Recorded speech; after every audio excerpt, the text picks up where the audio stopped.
Join us at the official post-game entertainment spot of the Waterford Sharks.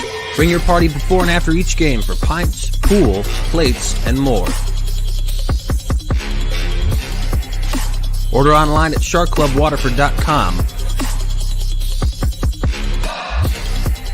where you can eat, drink, and be a shark.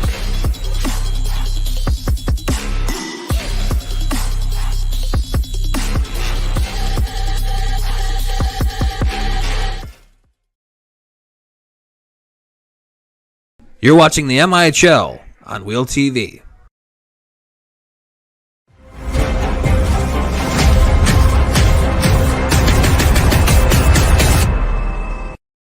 STI is a manufacturer of specialty fire, safety, and security products that help deter false alarms and prevent theft and vandalism. STI started by solving one common problem: how to prevent false fire alarms in schools. Since then, STI has developed solutions to many common safety and security issues right here in Waterford. Find the right STI products with our handy application guides for educational, commercial, office, and industrial environments.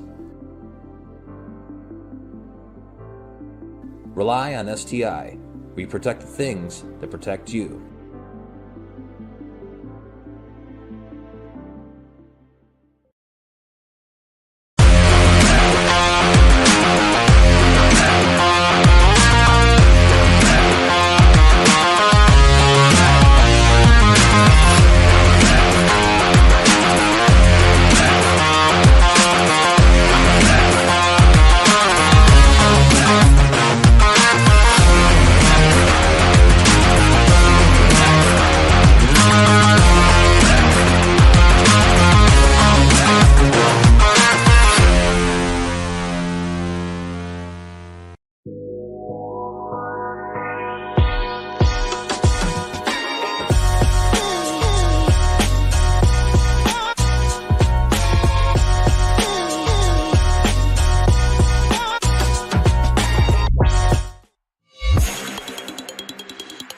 Join us at the official post-game entertainment spot of the Waterford Sharks.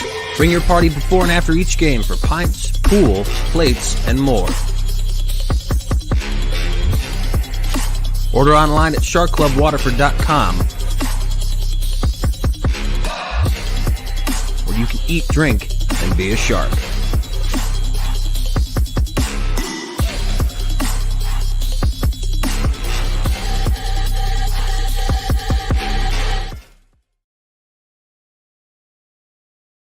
You're watching the MIHL on MIHL TV.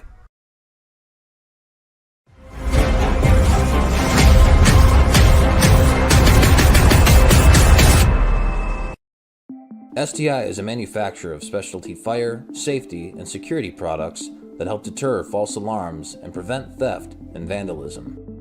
STI started by solving one common problem: how to prevent false fire alarms in schools. Since then, STI has developed solutions to many common safety and security issues right here in Waterford. Find the right STI products with our handy application guides for educational, commercial, office, and industrial environments. Rely on STI. We protect the things that protect you.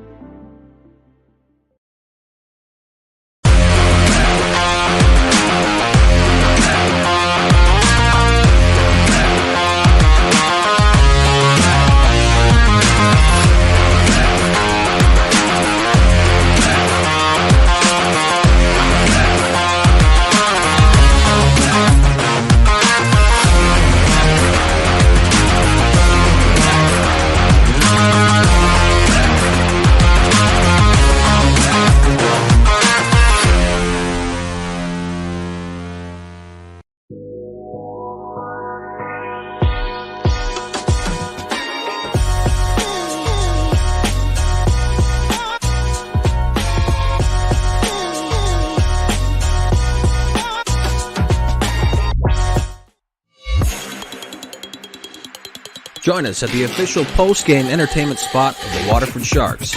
Bring your party before and after each game for pints, pool, plates, and more. Order online at sharkclubwaterford.com, where you can eat, drink, and be a shark.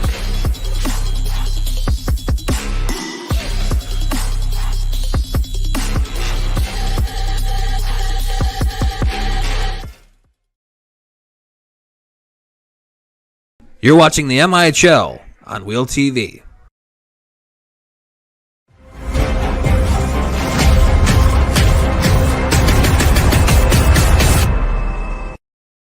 STI is a manufacturer of specialty fire, safety, and security products that help deter false alarms and prevent theft and vandalism. STI started by solving one common problem: how to prevent false fire alarms in schools. Since then, STI has developed solutions to many common safety and security issues right here in Waterford. Find the right STI products with our handy application guides for educational, commercial, office, and industrial environments. Rely on STI. We protect the things that protect you.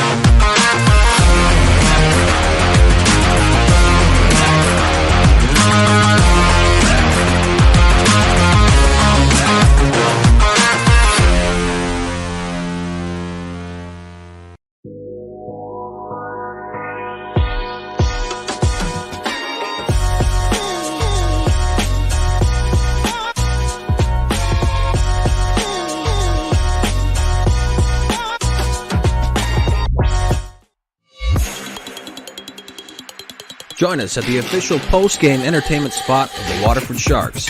Bring your party before and after each game for pints, pool, plates, and more. Order online at sharkclubwaterford.com, where you can eat, drink, and be a shark.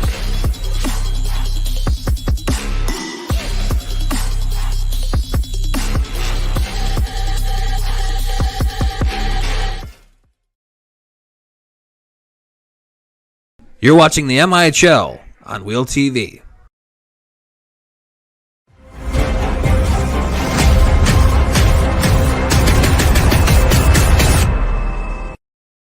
STI is a manufacturer of specialty fire, safety, and security products that help deter false alarms and prevent theft and vandalism. STI started by solving one common problem: how to prevent false fire alarms in schools. Since then, STI has developed solutions to many common safety and security issues right here in Waterford. Find the right STI products with our handy application guides for educational, commercial, office, and industrial environments. Rely on STI. We protect the things that protect you.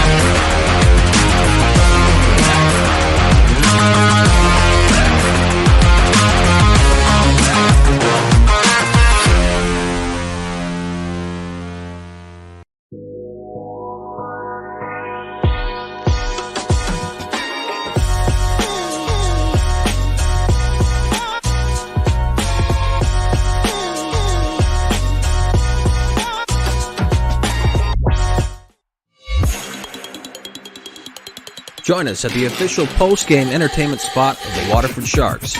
Bring your party before and after each game for pints, pool, plates, and more.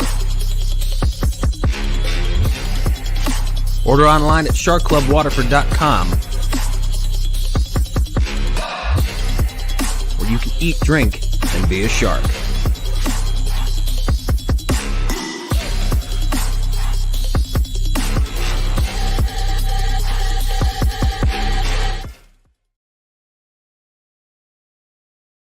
You're watching the MIHL on MIHL TV.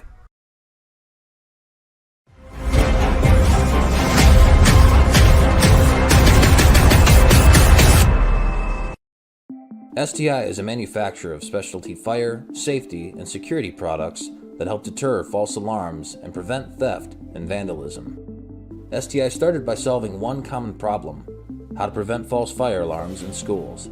Since then, STI has developed solutions to many common safety and security issues right here in Waterford. Find the right STI products with our handy application guides for educational, commercial, office, and industrial environments. Rely on STI. We protect the things that protect you.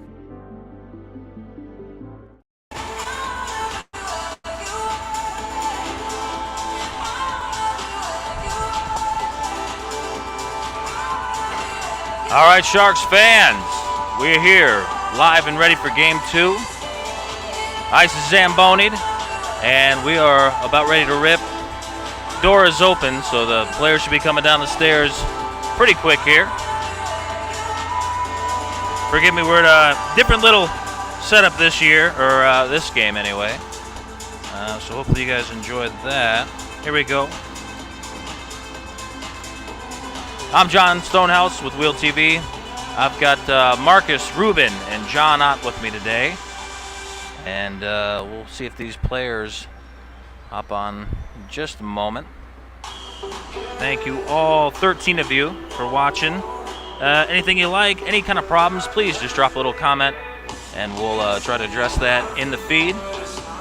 But here come the stripes. And hopefully this is a nice little camera angle for you guys. I'm going to try to be as forgiving on the audio as I possibly can. We're in a better view, but it's pretty loud. Let's see if this helps.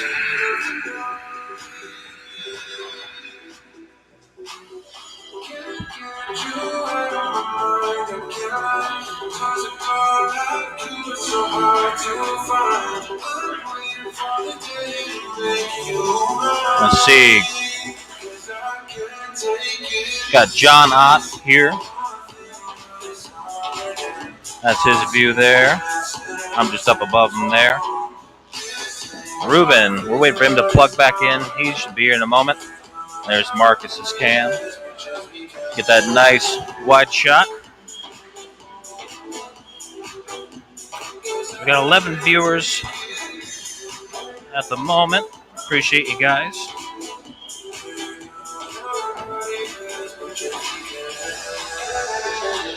If you don't mind, drop a little comment what team you're rooting for or game score predictions, so we know you guys are out there alive and well. Ideally, you guys are probably at Sharks Club, making your way over here.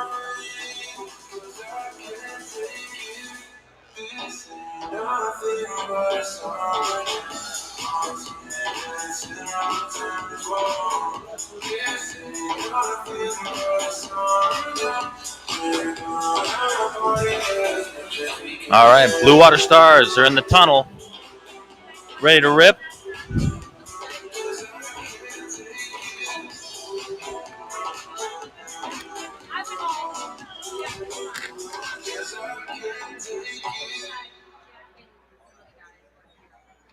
We'll see. Number 35, Jack Hudek, probably back in the net for the Blue Water Stars.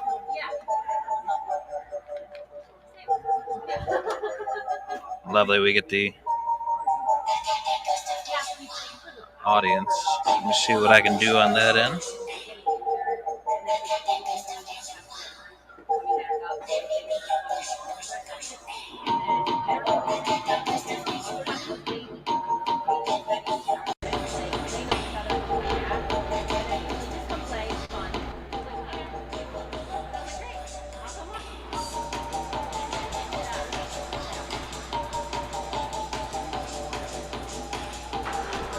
All right, here we go. Blue Water Stars will take the ice first. And I'm going to hand you folks off to John.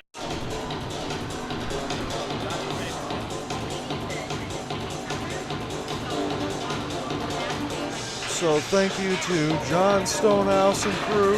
We are live again on Wheel TV. The players are starting to come out on the ice. Again, it is a best of 3. So the Waterford Sharks were able to take the last game pretty much 12-2. They can finish off the series right now in the semifinals.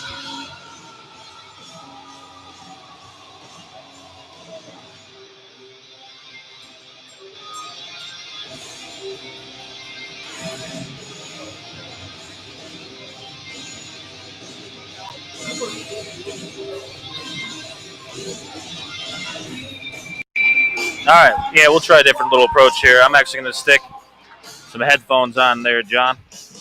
Here you go. Okay. Welcome to Lakewood Ice Rink, home of the Waterford Sharks. Tonight's contest is against the Blue Water Stars, Game 2. For your starting lineups, Blue Water Stars, number 12, Liam Walker. Number 40, Matt Cumber. Number 90, Evan Fields. Number 71, Kyle Nesson. Number 18, Jared Malone. And his net, 35, And now, your Waterford Sharks. With the forwards, number 3, Chad Ross. Number 8, Max Campbell. Number 96, Travis Hargan. On the blue line, number 16, Derek Chin. Number 26, Brandon Grotto. And in net number 30, Justin Yoakum. May you all please rise and move your hats for the playing of the national anthem.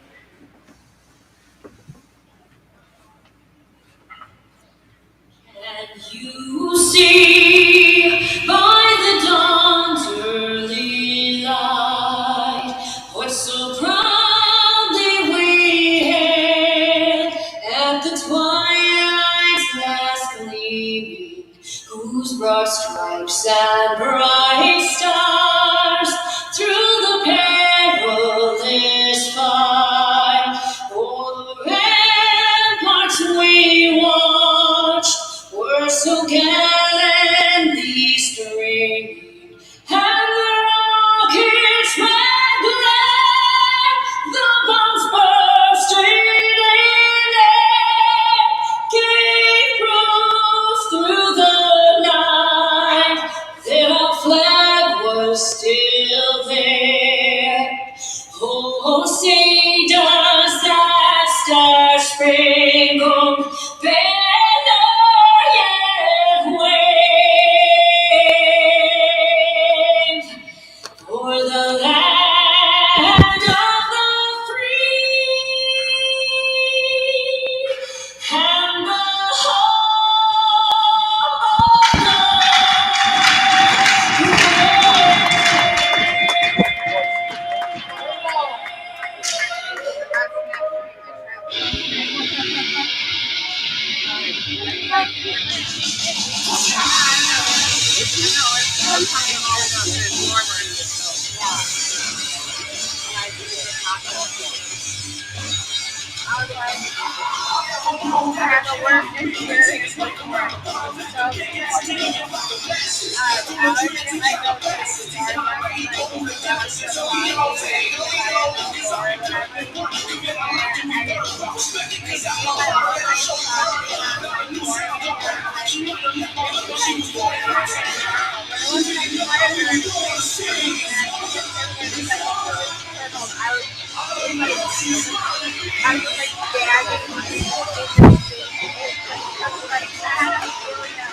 So we're underway now for the first period puck drop, and again, it is a best of 3 between the Sharks and the Stars. It was a big win the other day. It was a 12-2. We were just with you, and a big thank you to John Stonehouse and the Will TV crew so we can do this again from the red side of the bleachers here. We'll see what happens here in Game 2, because if the Sharks finish it off, they'll have some time in between.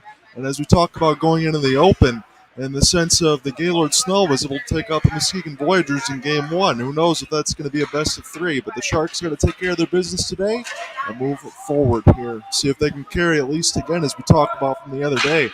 about 70% of what they brought in the last game. You think they'd feel pretty good going into it.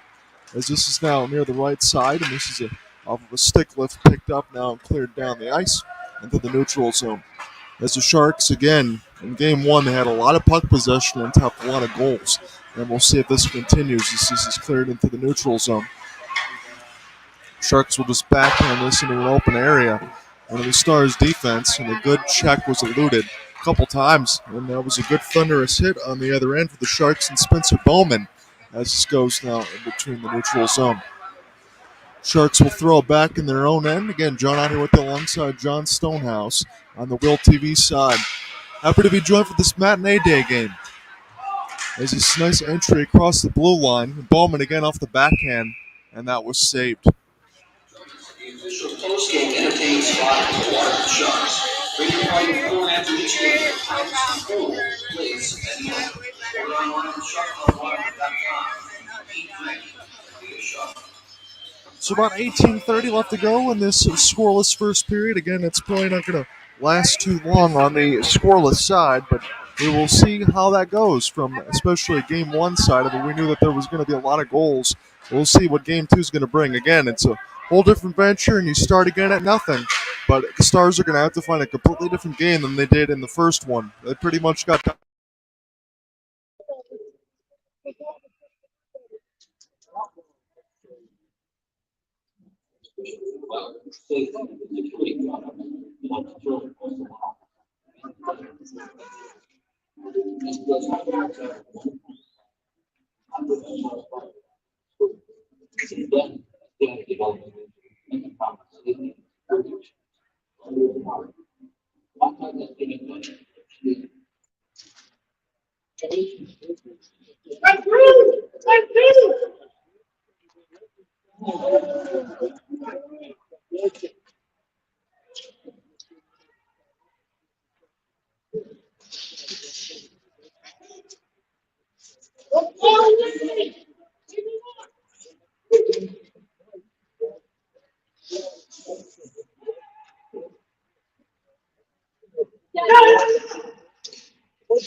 Oh.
Oh. Lost the paddle.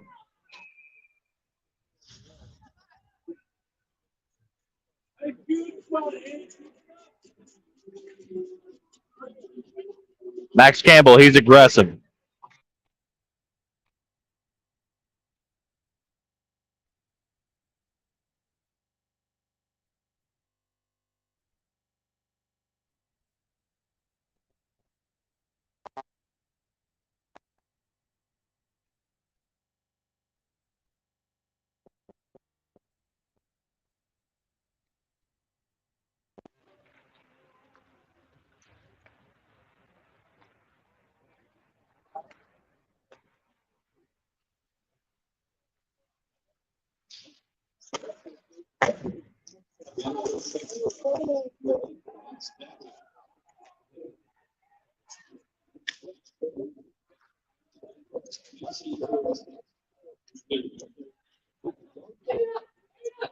The major.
Job by Helgamo.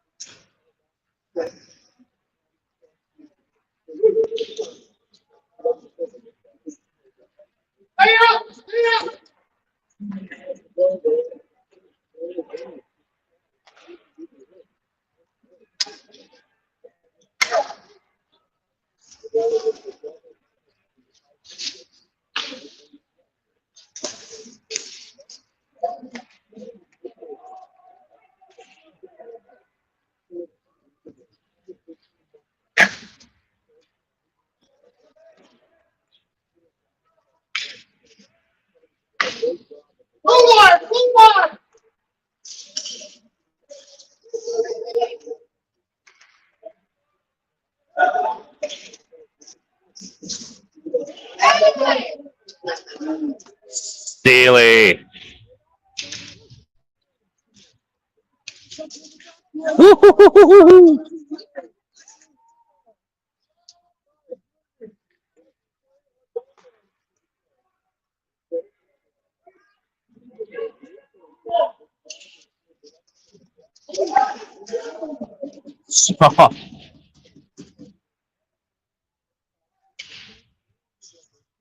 Steely looks like Dustin Bufflin.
One by the Sharks. Here comes the bomb, and it's a good left pad save by Hudak.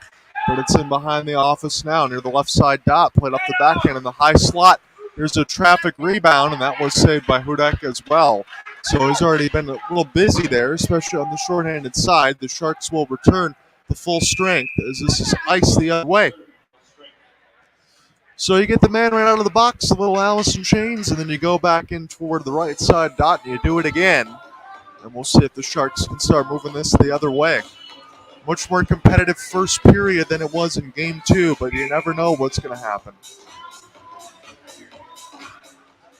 So this is another face-off win, this time for the Stars. Again, in the offensive end, especially in the power plays, they've iced it so they can't change their personnel. It's worth noting in Game 1, especially in the second, third periods at times, the Sharks would win 6 or 7 consecutive offensive zone draws. Led to a shorthanded chance, power play chance, even strength chance. They were all over it. But the Stars have been a little more attentive on this end so far. With 11:30 left to go in the first, but this is intercepted now. Now on the high slot, scores! Sharks on the board!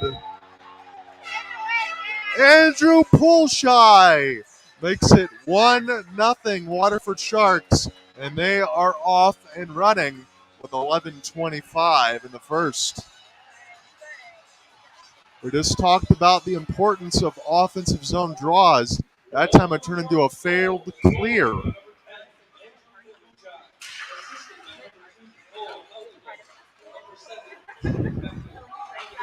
So Tristan Watcher and Cole Helgamo get the assist from Poolshy's goal, and it's 1-0 with 11:10 left to go in the first. So maybe 2 minutes away from the original marker as this stays in with the Sharks. Beautiful rebound. Oh, it's off the post. Trying to pick it up now.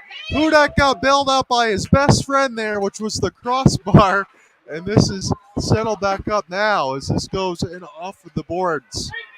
And now the Sharks find another entry near the left side dot. They will circle around, trying to work their way around the net. This will go dot to dot. And now on the high slot, Sharks can't hold it.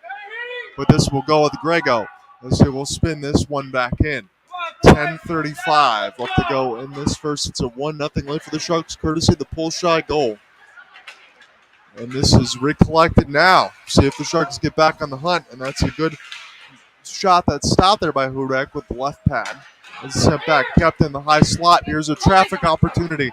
And another rebound as the Sharks continue to prep her. That one was Gregich. Let it go off the slap shot, and that was held by Hudak. So he's already probably up toward the unofficial count on my end. 13-14 shots on goal stopped.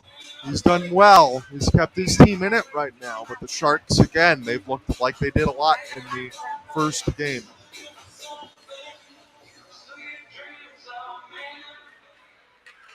This is a rolling puck that's picked up off the faceoff. A little bit of a tie-up there inside some bodies as this will get knocked away from Hargett. He's going to throw some checks out there with Shannon as they're off a little bit of the race. The defenseman will push a little bit on that side as they're really doing a great job of the Sharks impressing the Stars. This goes off the left pad of Hudak, which at the halfway marker of the first frame. John Underwood alongside John Stonehouse on MIHL TV. This gets intercepted and a great save the other way by Hudak one more time. Again, in the exhibition games, you should say, not exhibition, but regular season. One of the ones we covered around, I believe it was a few months ago on that side, was 65 saves on the other end. And he could be very well on that side again as this gets picked up. Here's a low side wrist shot that goes off the right pad. And this gets picked up around the net, played it around the office, waiting for the backhand, trying to shoot a 5-hole, and that's saved by Hudak as well. As it's near the left side wall, there's some body contact between the Stars and the Sharks that just absolved that play. And this is sent the other way. Stars finally get this in the offensive end, having now in toward a deflection opportunity. And that one didn't meet the stick of one of the teammates for the Stars. This is now near the right side boards, trying to be hauled in. Here comes the tip play, and that would seem like a great design on the other end. It was picked up near the right dot, and it was kind of a shot pass that was right in front of the teammate there. It was tipped out in front, and it's going to tie this game at 1 with 9:09. So Stars fortunate. As soon as they get in the offensive end, they absolved about 5 minutes of Sharks pressure. They can certainly thank Hudak for that. He kept them in it, and this game is now tied.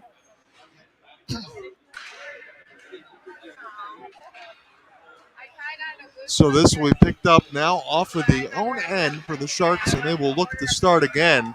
Again, Stars are going to feel fortunate that it's 1-1 side as this is a drive toward the backhand, and it's kept in as this is played. And now for the Stars, they will collect in their own end. The garage door is open on the other side, so it's bringing in the breeze as we get some big hits in toward the part of the bench. You'd think that might actually be some type of penalty, but maybe not, as this is near the left side boards. I think there's going to be a hand in the air, I would imagine, with that.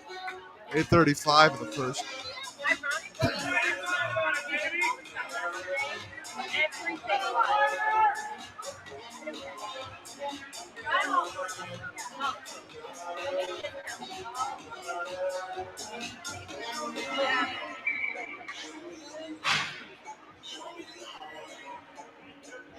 So this one's going to be a penalty against the Stars.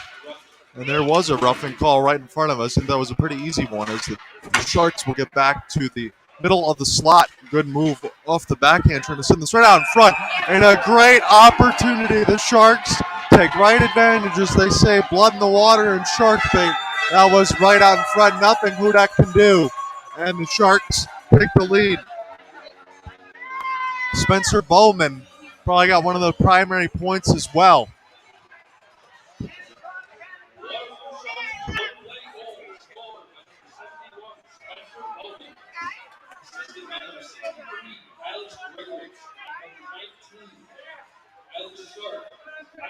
So Bowman from Grigorich and Sharp, that's the official call. That was the immediate power play goal about 5 seconds into that side. So this will be played now off of the neutral zone. It's sent back down. Stars able to get a goal as soon as they entered in, but there was some thunderous hits, and now here come the Sharks again. They split off the backhand in an open area, and now this will be flipped down the ice. If we get some other extracurricular on the audio, our apologies on that side. We have some unruly fans, I think, from the Stars end from where we're broadcasting, as this is sent back in behind the net. About 7:50 left to go here in this first period. It's a 2-1 lead for the Sharks. They just scored on a power play goal by Spencer Bowman. We're going to take some calculated breakouts. Again, as I always like to reference, we've seen a lot of this in between the Colorado Avalanche and the Tampa Bay Lightning in last year's playoffs. But as you know, Tampa's out. It was Toronto that ended up getting a big win.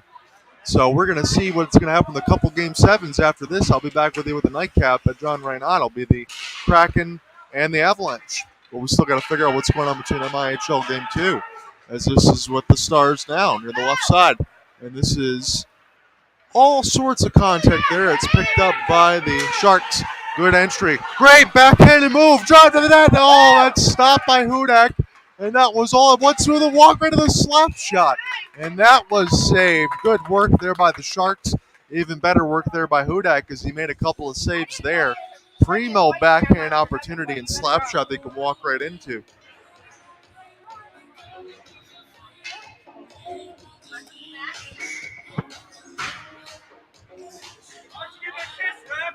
Seven minutes left to go here in this first.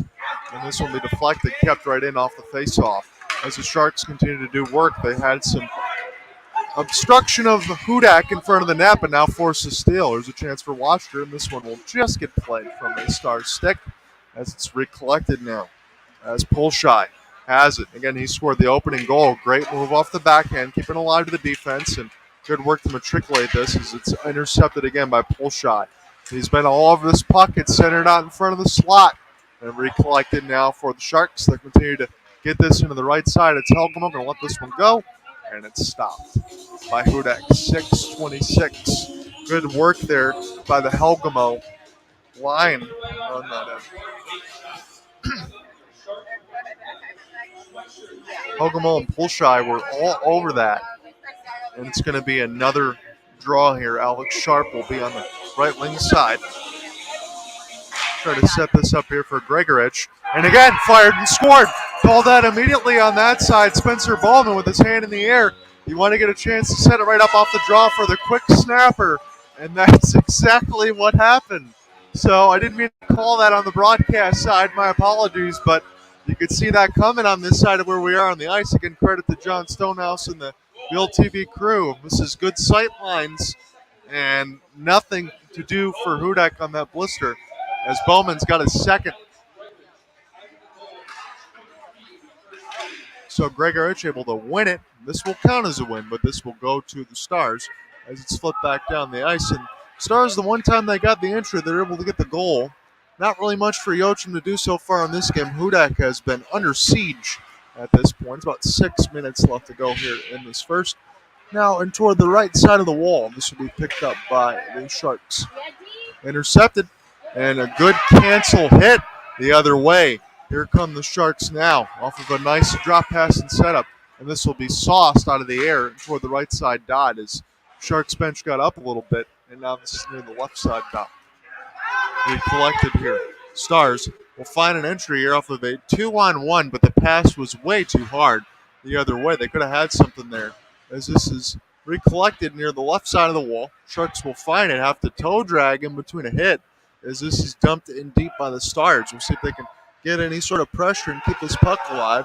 They had one rush again, and they scored, but not much else after that. It's been all Sharks like it's been in game one. It's now 3-1 as this is iced against Waterford.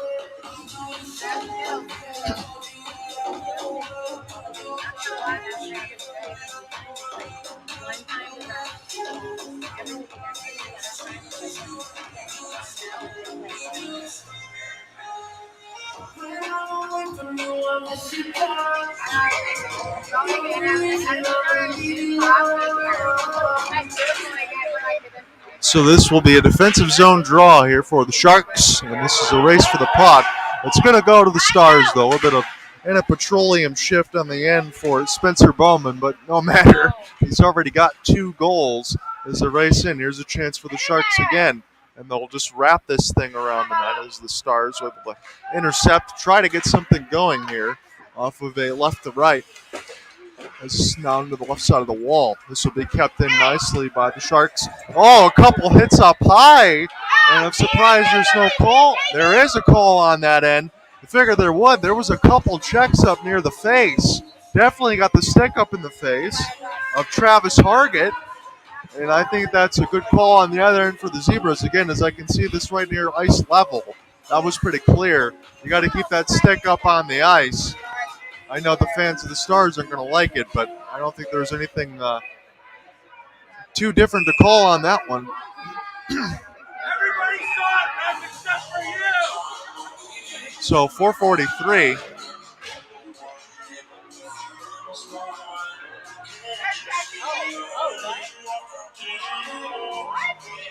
Again, Hargett would certainly have a case if this wasn't called.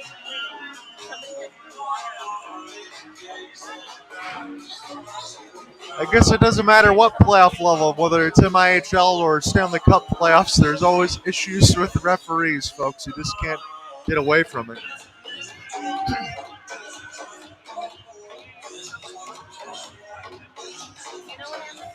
I think there was a penalty call. There was a hit up high near the face.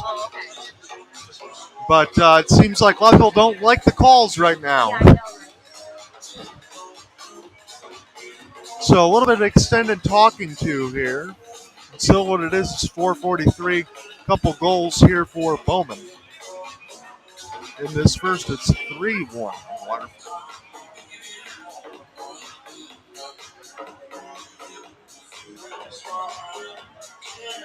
So that's what the slight delay is. I think we're just going to get clarifications in between the captaincies, in between the referee of what's going to be called. Hudak's just going to skate around his crease to keep warm here.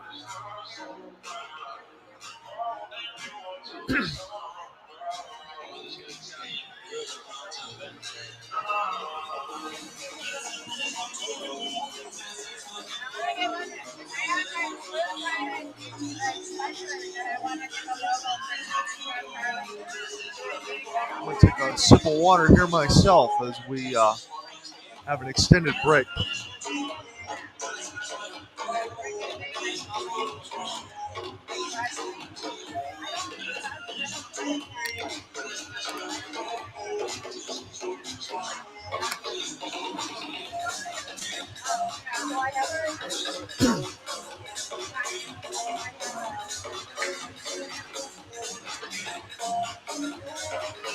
So we will see if these penalties are going to be offsetting.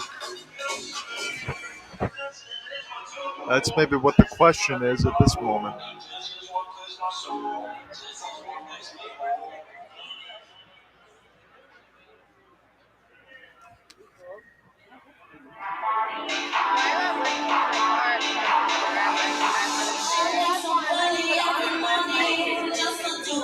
So just at the quick reset, again, once the Stars got into the zone, they scored 1, but the Sharks got 3. They opened the scoring as they did in Game 1.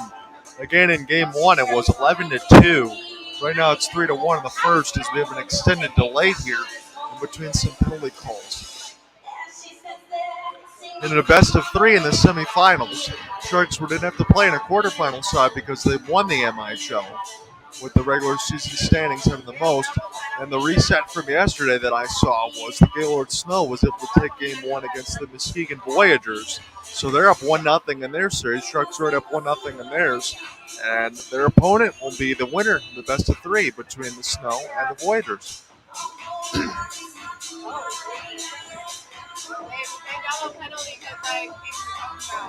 So Pulshai has been waiting in the draw for a while. He's got 1 and Bowman's got 2. But I think we're ready to get going here. As I'm trying to count the amount of the Stars on the ice, and it seems like 5-on-3 is what we have. 2 penalties against the Stars. So Hudak has already been under siege. Now what happens with an extra 2? As this is now to the right side dot off the deflection. It's stopped by Hudak. Now send him behind the net. And Pulshai was there. But now it's just all about playing keep away here and getting a good shot opportunity and force the Stars as much as they can. Pulshai off the cross pass. Won't pull the trigger now as this is moved in the high slot. Sharks have it, able to walk in with all sorts of space. This one's deflected into the netting, and we get a stoppage. That was Theo Goody that let it fly. 4:21 in the first.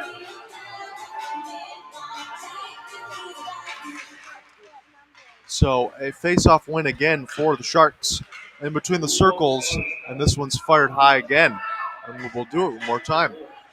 So this is a 5-on-3 for the Sharks for 1:32. That's even on both sides. So Stars will get to full strength at that point. Again, if Sharks will score within this, it'll negate one of them. They'll still have a 5-on-4 if they can score within this 125, as it's Goody.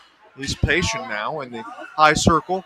Continue to wait for a lane, trying to get traffic right on front and set up something. And this one goes just wide on the left side of the face-off dot.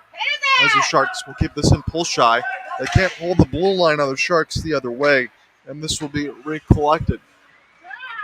So now, easy entry, as you'd imagine, with 5-on-3 to the offensive end.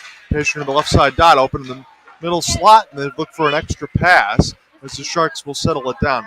Pulshai send this one back here for Goody as they'll still try to do some work in a 5-on-3.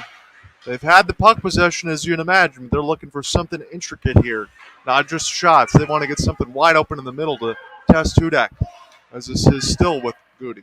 With a chance in the high slot, they'll continue to be patient and move this around near the right side dot.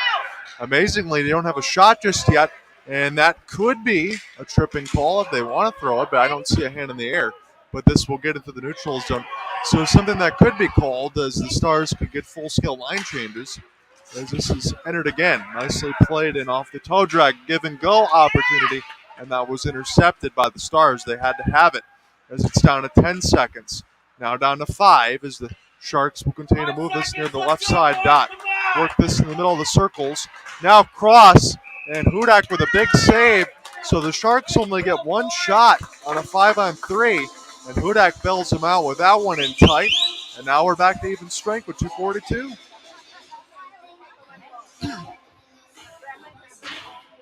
And again, I'm just going to be as honest as possible. I'm not going to say curious decision on that, and I understand fully what the Sharks were going for. They wanted to get some give and goes. You have the opportunity there. You feel like the way that they've been playing this game, they should have advantage. And if they ever get that again, you'd think they're going to fire more in the net and make the adjustment, if that happens. as it's in the middle of the slot. Great setup again. So, again, that's why I don't have any worries that I want to share across. I'm just going to try to tell you what I see. This is now near the right side dot. I recollected and dumped back in deep, as this will be sent around the end boards. Gloved with the glove hand, which you can do. You just can't shoot it with the hand side of it or kick it, as this is sent off the give and go. Hudak with a short side save as the old butterfly to the left post, and the Stars will flip it down the ice with 2 minutes left to go here. In the first, this is a long pass for Yochum. This will allow the Sharks to maybe get something going in the offensive end, but this will be picked up into the neutral zone now, as this is now to the right side boards. Sharks able to make a play ball falling down. And Watcher wants the puck, but this will be played in toward the right dot. Here comes a low second wrist shot that goes in off the end glass and almost collected by the Sharks, but it'll be flipped down with 1:30 left to go in this first. It's a 3-1 scoreline. John out here with you alongside John Stonehouse. Thank you for following along on Wheel TV. It's been a lot of fun to bring a Game 2 in the MIHL. As this is recollected now, this is a semifinal where the Sharks already have a 1-0 edge. If they get the one more win here, they'll be waiting the winner of the Gaylord Snow and the Muskegon Voyagers. Left side dot, this is a good heat seeker of a wrist shot in the 5-hole, and this is just cleared down the ice. It'll be a race for the puck that's won by the Sharks, and they'll flip this into the neutral zone as we have a minute left to go in the first stanza. Play to the right side wall, just able to get across the neutral zone now. Great weaving through the bowling pins. An opportunity there for the Sharks as they get this one across. This goes off the referee! And crazily, to the delight of the fans, I don't think that's very honest, but that is what we have with 35 seconds left to go. Again, sometimes you see that happen in the NHL. Jacob Markstrom and the Calgary Flames has a propensity to do that alongside the former Mike Smith of the Edmonton Oilers. To throw that out there. Here's a one-on-one, drive to the backhand, and a good active stick check, and a rebound out in front, and that just shoveled over Hudak, and the Sharks will score. Chad Frost, Johnny on the spot. It's 4-1. I know that's one that Hudak wishes he would have had back, but if we're being completely honest with ourselves, he's probably already made a couple saves that could be 6-1, but it's 4-1 thanks to his efforts.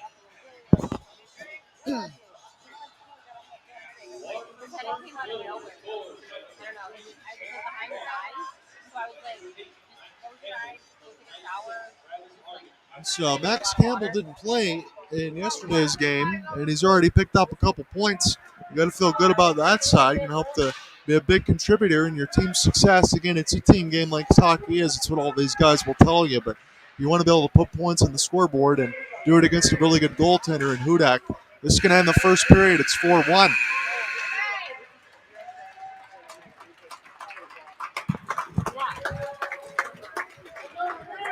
Yeah, I've been getting ready because my foster dog eats my regular prescription.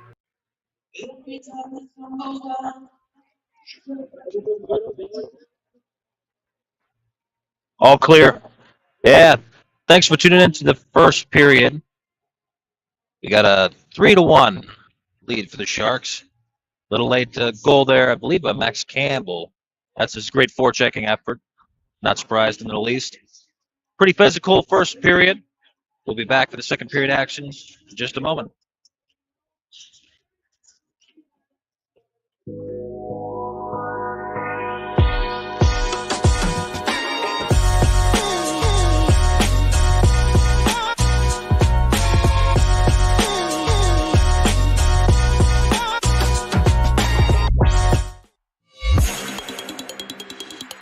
Join us at the official post-game entertainment spot of the Waterford Sharks.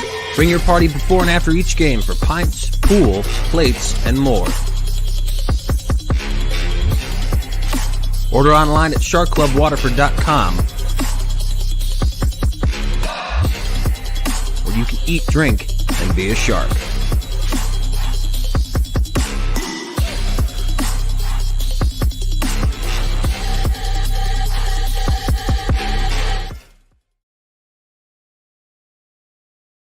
You're watching the MIHL on Wheel TV.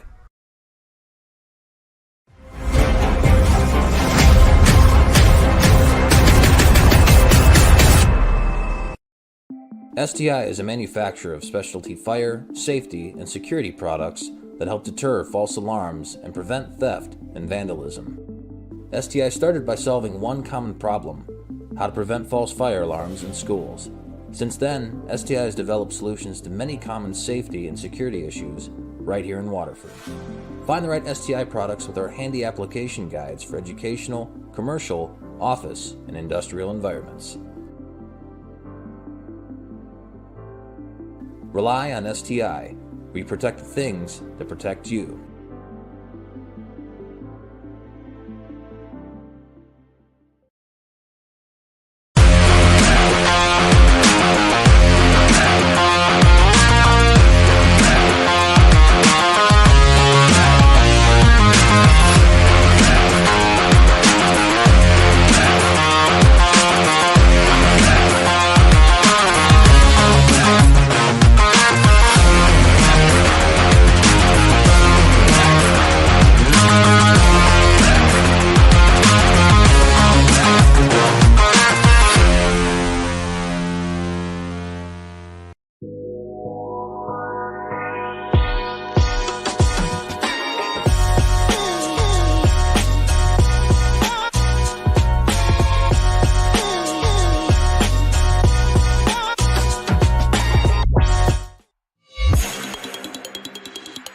Join us at the official post-game entertainment spot of the Waterford Sharks.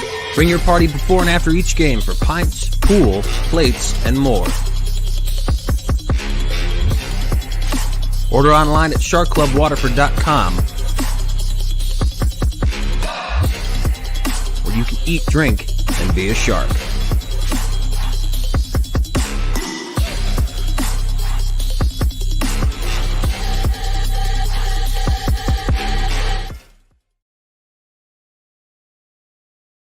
You're watching the MIHL on Wheel TV.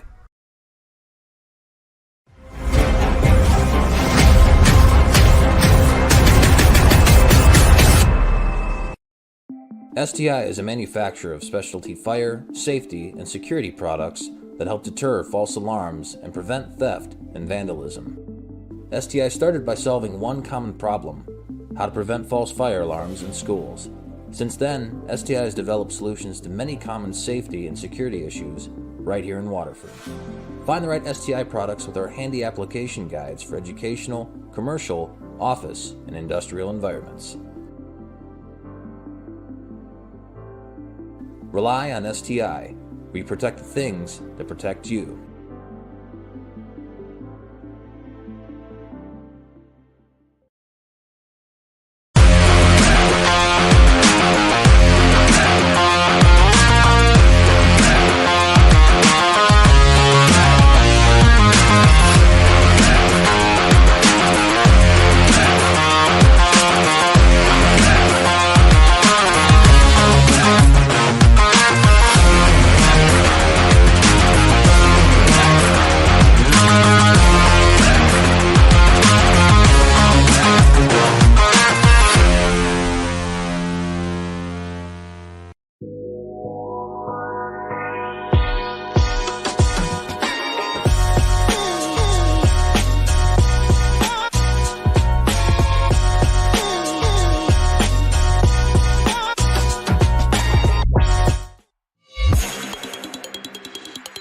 Join us at the official post-game entertainment spot of the Waterford Sharks. Bring your party before and after each game for pints, pool, plates, and more. Order online at sharkclubwaterford.com, where you can eat, drink, and be a shark.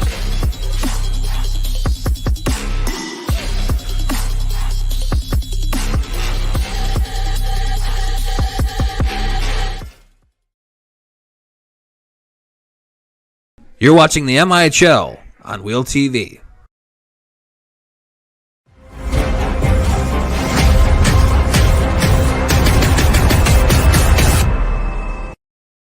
STI is a manufacturer of specialty fire, safety, and security products that help deter false alarms and prevent theft and vandalism. STI started by solving one common problem: how to prevent false fire alarms in schools. Since then, STI has developed solutions to many common safety and security issues right here in Waterford. Find the right STI products with our handy application guides for educational, commercial, office, and industrial environments. Rely on STI. We protect the things that protect you.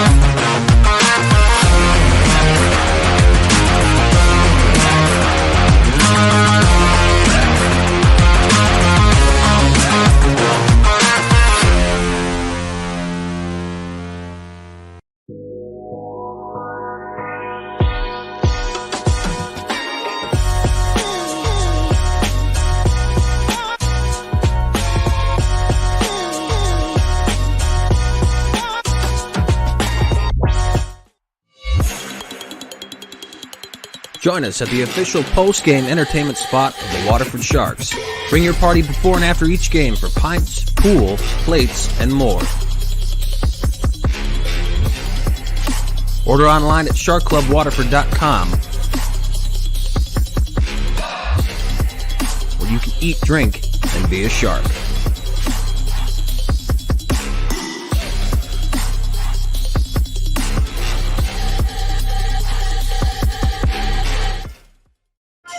Check. Check. You're watching the MIHL on Wheel TV.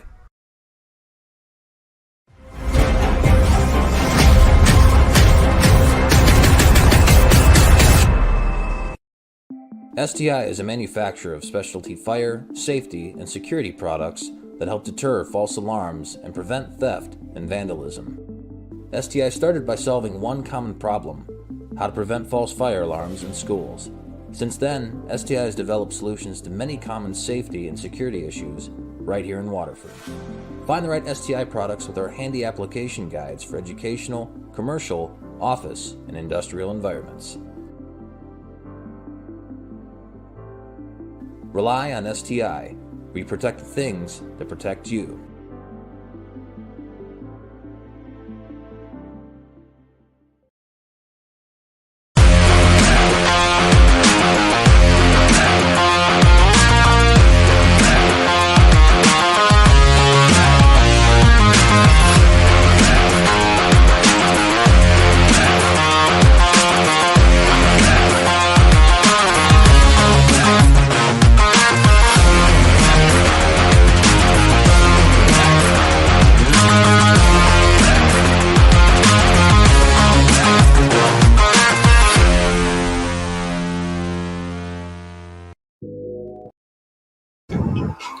All right, friends. Think you guys can hear me.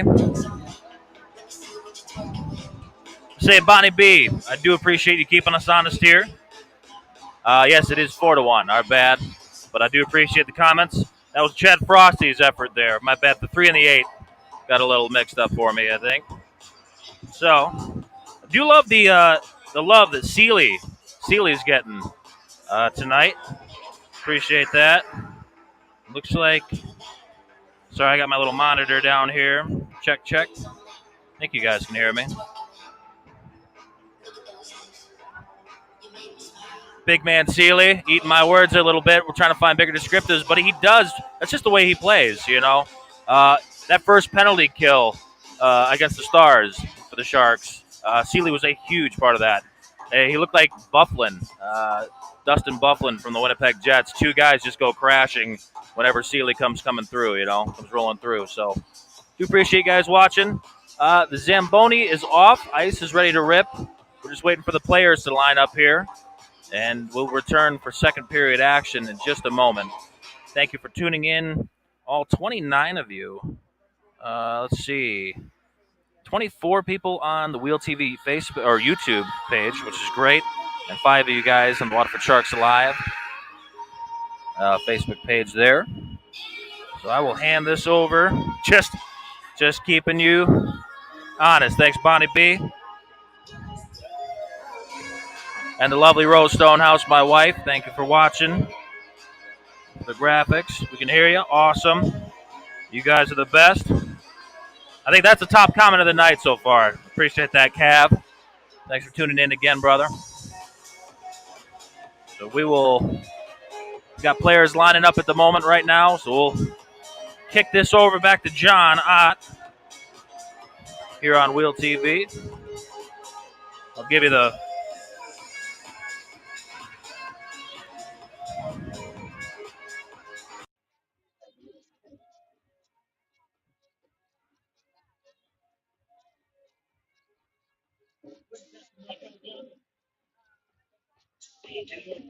We're good. Check, check, check. Okay. So we are going to get set here for the second period. Shortly, it's 4-1 as the players will start to skate out on the ice. And big thank you again to John Stonehouse and the Will TV crew, and also the fans in the stands. We're in part of the visitor section of the Blue Water Stars. They gave me some very nice compliments that I really appreciate. So it always makes you feel good to be able to give this broadcast. And again, as John was saying, thank you to everyone that's joined and listening to us on the Will TV side, Facebook stream, all of that. We're just happy to bring you this broadcast. This is Game 2 of the MIHL Semifinals. Sharks are pacing very much like they did in that first period meeting. It was 11-2. It's 4-1 now in the second period. It's 11-2 final of Game 1. As we change ends. So a matinee day game here for you. 2:37 now, Eastern Standard Time. It was 1:45 puck drop. And maybe if you want to throw in a 7 or 8 minute delay, they had that as far as penalties near the right side boards. It was a stick that was taken in the face against Travis Hargett that had resulted in 2 penalties against the Stars, although they did not score. This is going to be opening draw. And this one is picked up here for the Waterford Sharks, as they have it now in between the backhand. Again, as we switch ends, they're already going to work their way around with the windmill deke, and the Stars will try to take this right to left, left to right here for the Sharks, as this is full shy, but this goes away from him. And this is picked up now, and for the left side, dot fired on him. Good blocker saved by Yotram, as this is just sent out of the zone by Sharks. About 19:30 left to go here in this second frame. John on here with you alongside John Stonehouse and the Will TV crew, as this is played in behind the own end off the backhand. And the Sharks will try to get acquiesced in their own defensive zone, as this will go in between the referee a couple of times. We already had in the first period, there was a big opportunity where it actually bounced off the body of the referee and stayed in play, which you don't see very often. And toward the right side wall, players will come together as the Stars will try to get this out of their own end. Again, on this side, I'll be looking a lot more to the right if the Sharks have this puck, as this is centered out in the middle and recollected the other way, as the Stars will just gently backhand this thing. It's not going to be long enough for icing, as this will just be banked off the wall. And this will allow the Sharks to get started here. Near the left side dot, and a big glove snag by Hudak. That's a flashy one there and a good one with 18:40 in this second frame.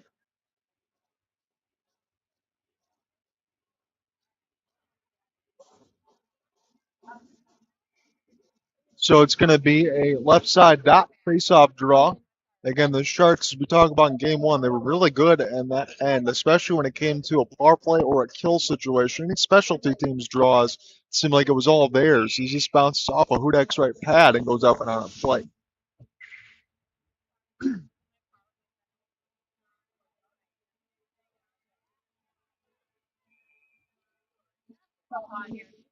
So the one thing to note from game 1 at the end of the second period is there was a big-time scrap. I don't know if we're going to get any of that right now, the way that this game has gone, but you never know. As this is bouncing off the left side pads, this is kept in, and the Sharks will just watch this go into the neutral zone. They've had most of these first 2 games now with a lot of the puck possession, and it served them well, as you would imagine. It's a 4-1 scoreline, about 18:05 in the second. Neutral zone clear across the red line. Again, if you get pretty close to that, they'll give you that grace as far as that red line clear, and you're safe to do so without an ice. And the Sharks will flip this in again. This one goes off the left pad of Hudak. Here comes a long slapper to the right side of the boards as this is sent back around the embankment. And the Stars just kind of hand. They're just going to press this one back out. Sharks will look to start again as the puck just, I know it's on ice, but it was kind of sitting there end to end as Yochum will take a look at it. He's on the stand up near the left side of the post. And off the stick lift, here's a chance for the Stars. And that one gets shot wide near the left side boards. 17:25 in the second. This is Grego. Get this one across now near the left side dot. Left side wall will fire it on. Hudak makes the save. There's a big rebound, but no Sharks able to get to it as this is down to the left side boards. Played in behind the office of Hudak.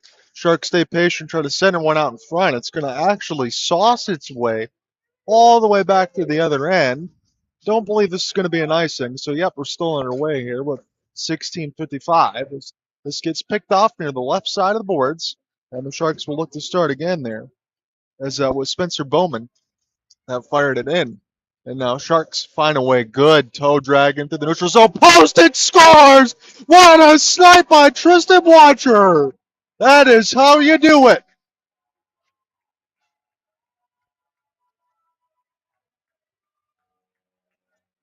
So I can tell you this. I know I cover a lot of NHL games when I'm sitting at home with Cooper Hopkins and we're doing the live feed, getting a chance with John Stonehouse and watching these games for the Waterford Sharks. When I see somebody enter the zone off the backhand and do a windmill and get themselves set up with the wrister, that is how you do it. I'd give Watcher a gold star. That's about as good as I see anything. Again, not trying to single anybody out, but that's a great play. And now the other way. The Stars score off the backhand. They get an immediate answer, and that took about all of Cinco, 5 seconds. And we had that in game one. There was a breakdown in the middle of the ice. Again, kind of the same way now. Hudak didn't have a chance. Yochum didn't have a chance, and we're back within 3. 5-2 is the scoreline.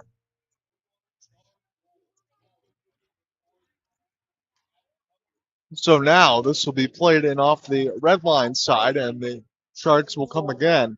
This is an opportunity for Polshai walking in, and a good save by Hudak.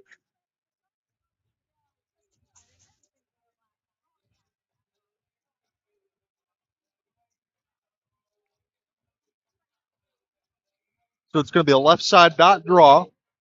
Again, 5-2. We've just exchanged goals. It's about as quick as a finger snap as this one shot into the traffic, and Hudak will find it amongst the redwood trees. Good save there. 16-20.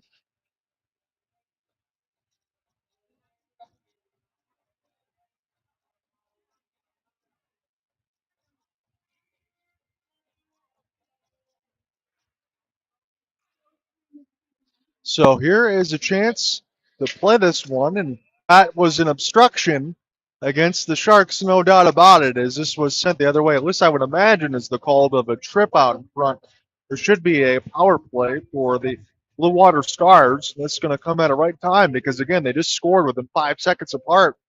Get a chance to maybe get an offensive zone draw here. I know I got 4 eyes, but sometimes you can't really track everything. It's definitely a penalty right in the middle of the neutral zone. So this one's against Christopher Seeley for interference. And this comes at a good time here for Blue Water.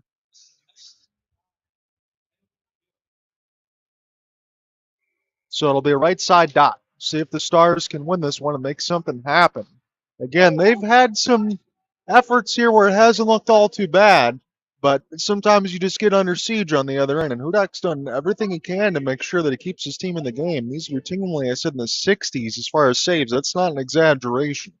That's the type of goaltender he can be, as this is picked up now for the Stars. They'll gain the entry near the right side dot, working the way behind the net as this will be picked up and now sent across by DeBow and Fields as this is recollected in the middle of the slot, and that one's fired just wide of the right side post, but it's kept in beautifully by the Stars, and they still have this puck possession. Work their way in the high slot. Good pass deflection the other way by Travis Hargett.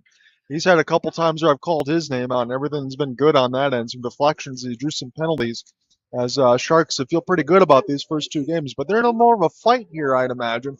Near the right side, dot centered on in front. Yochum is down. It's only it slides across the right of the blue paint and stays out. Yochum was down and out. He didn't know where it was. It was a snow angel on the ice, and this is a drop. And now this will be an opportunity here for the Sharks. Shorthanded as this goes up into the netting. That's about as fast as you can see it on one way. You want to talk about the best save of the game right now for the Sharks. You can thank number 30, Justin Yochum, on that side for getting the job done.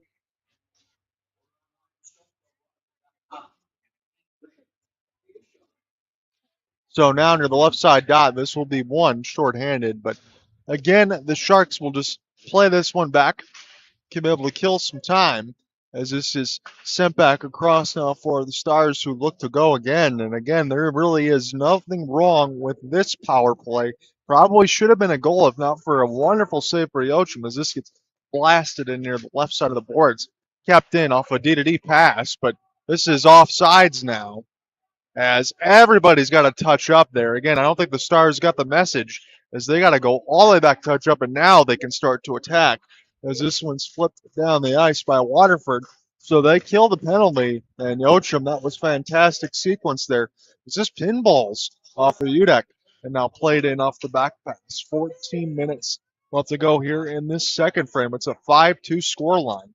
Sharks still feeling good where they are, but they haven't had that press just yet in the second period. But again, you would think the way that they've been playing throughout these first two games, it's coming. As this one's fired now into the right side wall.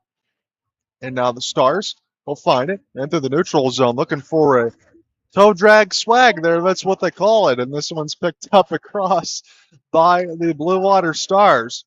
And now intercepted off the backhand by Waterford. Looking to elude a stick that was actually in the air. And this is still sent across. And that was a great play. And I want to make sure that I get the number on that side. Jake Prober got hit with a stick as he was flying across the neutral zone, but he kept his poise, then drove the net off the backhand and still got an opportunity off Hudak. That was unbelievable.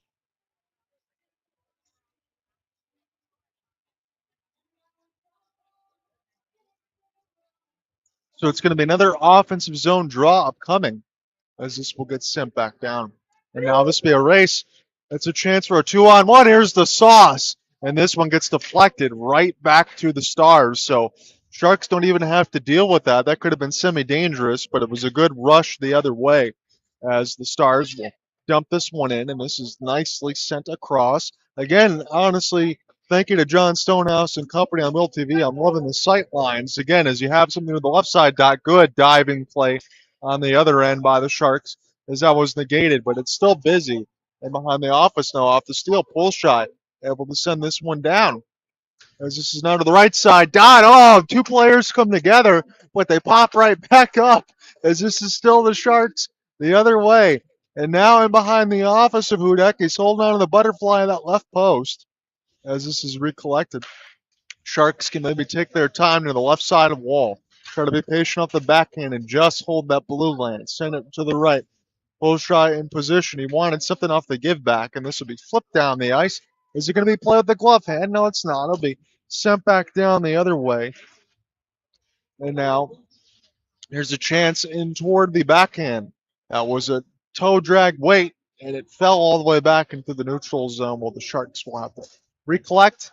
This gets partially deflected by the Stars. A stick gets knocked out of the hand of one of the Sharks. But this is still a battle into the neutral zone. And now there's a chance for Hargett as he'll flip this one in deep near the left side of the wall. And oh my goodness! A drop stick out of the hand. One of the Stars very slow to get up as this is still the other way in the offensive end. Here's the cross pass. It gets deflected now. Played in behind the net, but it bounces off the back of Yochum's cage and sent down. So as we talked about, especially in the game 2 of MIHL and even game 1, especially in the second period, the hits keep on coming. And maybe there hasn't been as many right now, but they've been equally thunderous. as it's near the right side dot. And this is sent back down across the neutral zone. Stars. I think we might have something played with a hand pass. I'm not sure what the whistle was there with 11-12.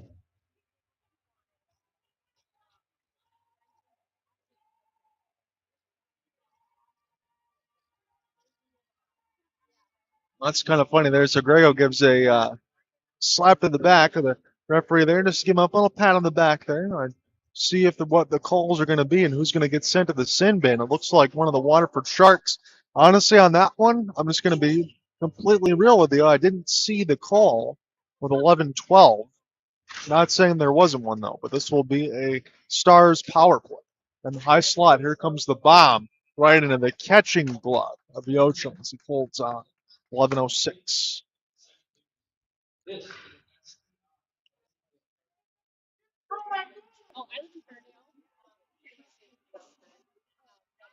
So the left side dot, Sharks will try to win this one again, and they will, but this is not cleared, as this is in toward the right side wing, and now on the high slot, patient near the left dot, as this continue to get matriculated around, and this will stay with the Stars, as they will continually move this around. Here comes the slap shot again, deflected, and Yochum, good vision to track that one, as Liam Walker was working on the left side dot around there for the Stars, and that was stopped.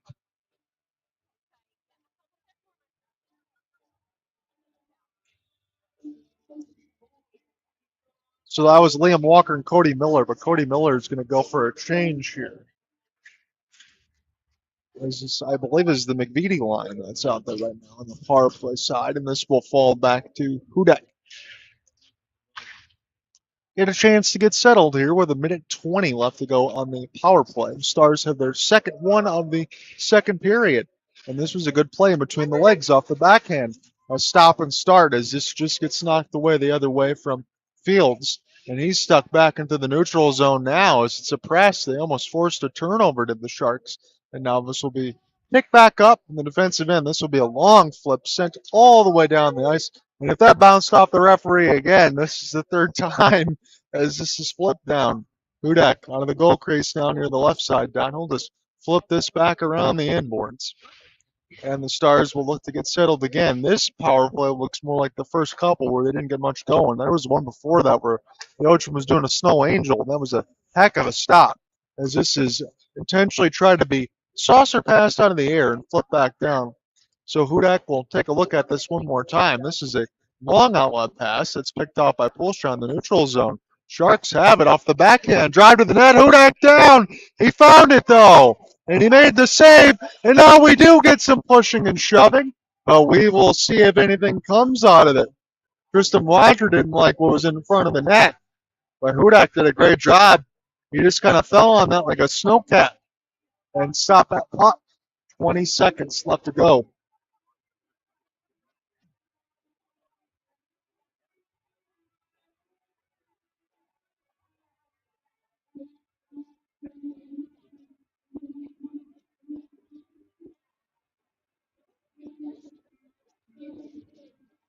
So 9:32 left to go here in the second, and now we have a offsetting penalty against the Stars. Maybe some type of roughing in front of Hudak's net.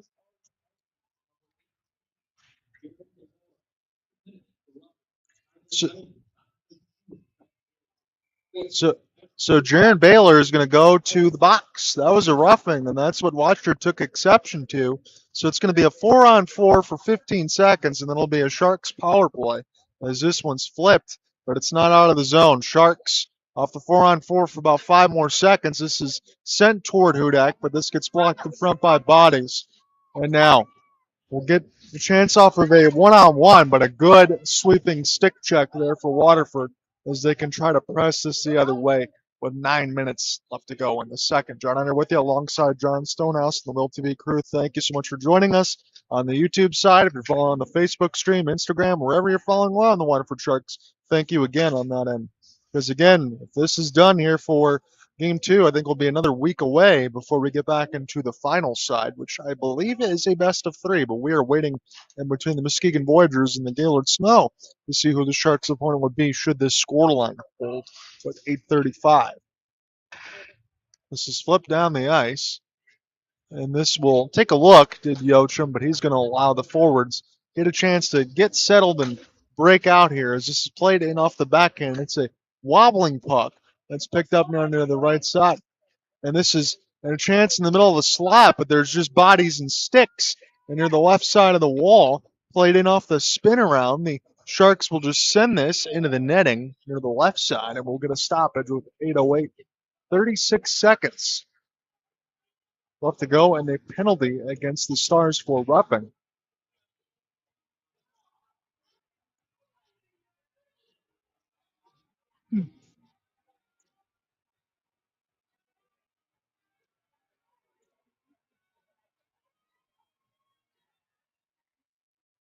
This is sent all the way down off the faceoff. And now will Yochum take a look at this one? Yes, he will. He's not going to play this one. He's going to let the defense and the forwards take care of it. Sometimes, especially with Hudak, he's going to go out and play the puck whenever he wants to. Feels pretty confident about that, as you should. It's pretty darn good goaltender. It's near the left side dot, and this is swallowed up again by Jack.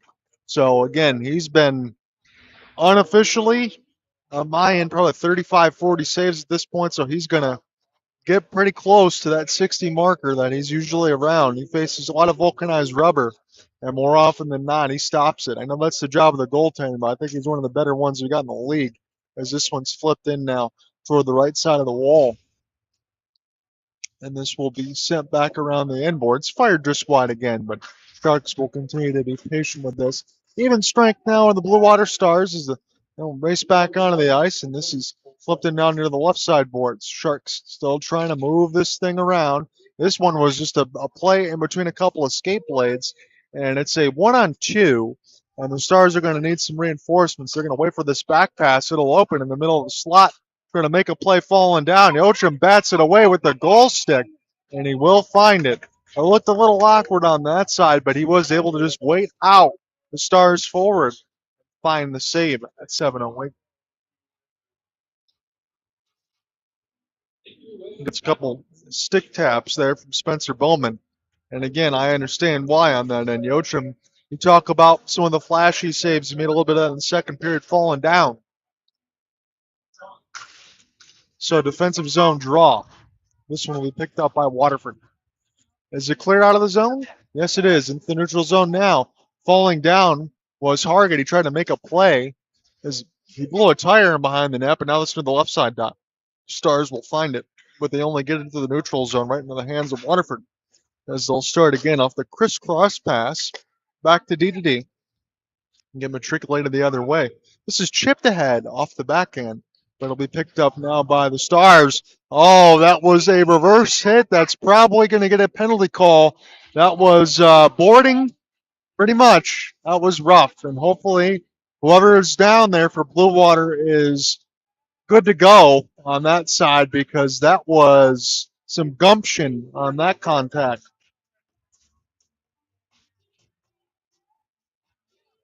You want to make sure about player safety. And again, I'm just slowly going to get the number here. I'll get it regularly to you once I see it.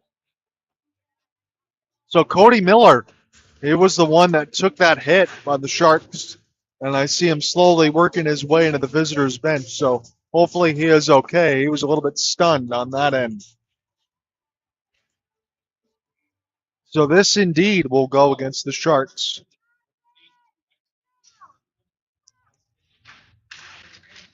High sticking is the call against Max Campbell. I saw more of a board myself, but maybe that was in the mix of the contact there, because that hit certainly looked a little violent, even on that end, if we're being honest, as it's recollected now.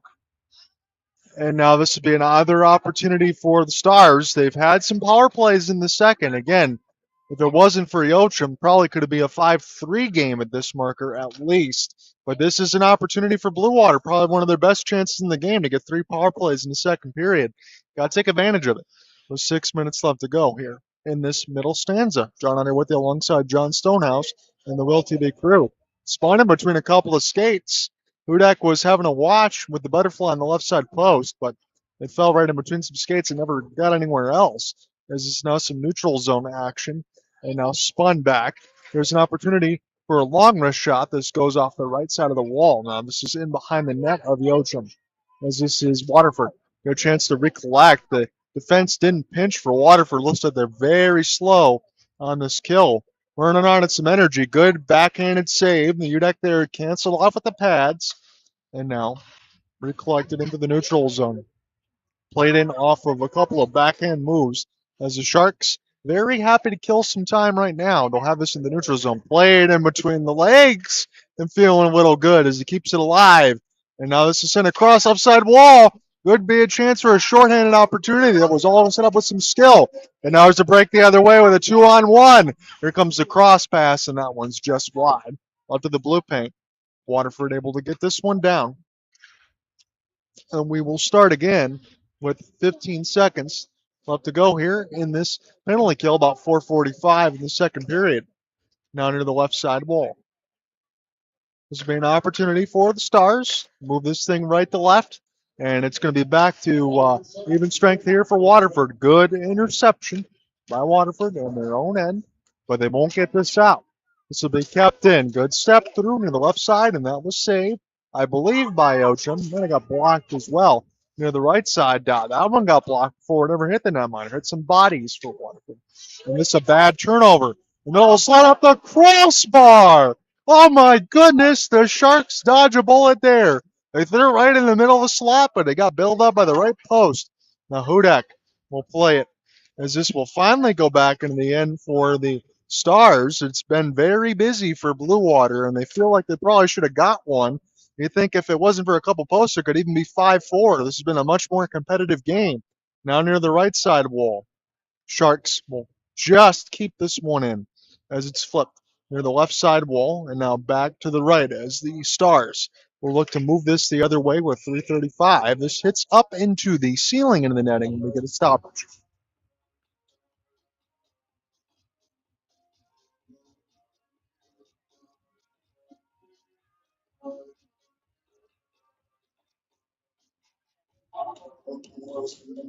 So 3:39 left to go here in the second.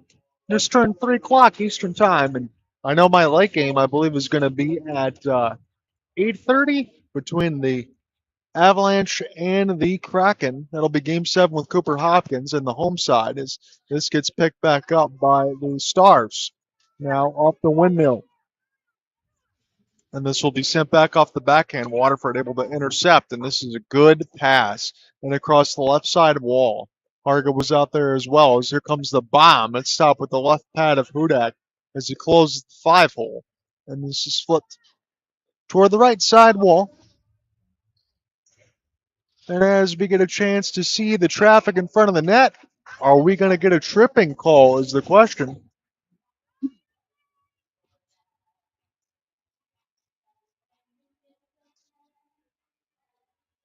Yes, we are.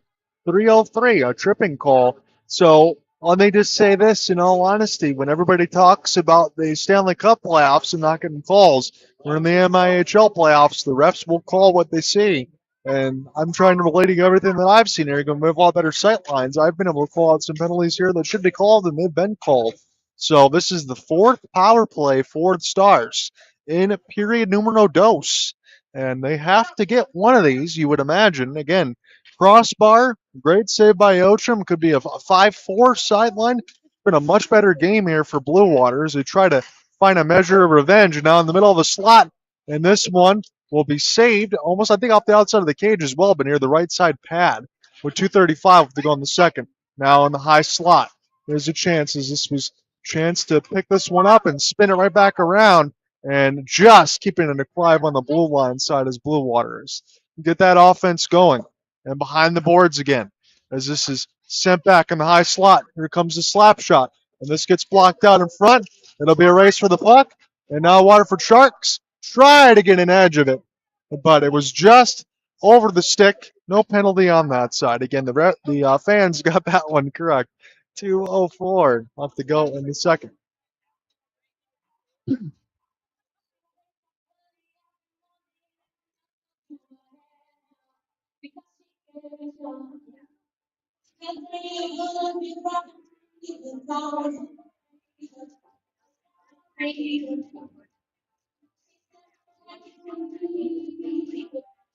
The left side face-off, Don. This one's won by the Sharks. Again, they're shorthanded, but Hudak says no to that opportunity with about 2 minutes left to go in the middle frame.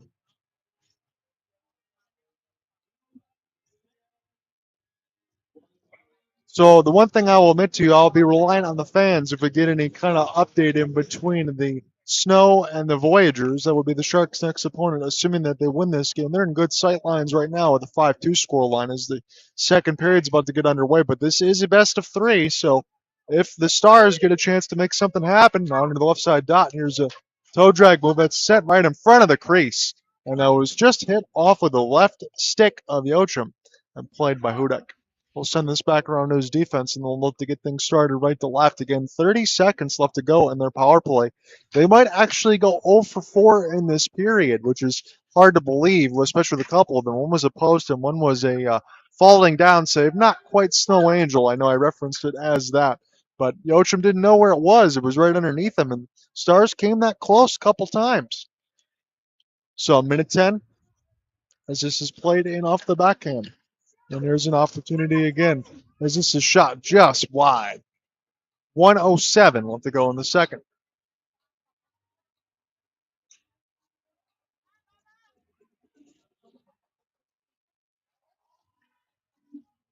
So again, as we talk about in the sight lines of the stands, you get a really good view on that side. I also have a therapy dog right in front of me, so that makes my mood increase on that side. If it wasn't already a great day, be able to call a playoff game, MIHL. Lakeland Ice Arena for Game 2 in the best of 3. Lakeland took the first one, 11-2. It's 5-2 now.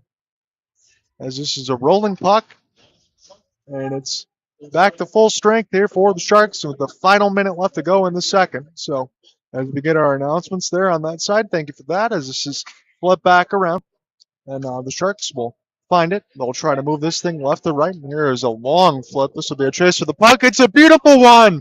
And what's going to happen on this side? It's toward the right side. I thought there was going to be a quick chance going in the middle of the slot, but it just never materialized.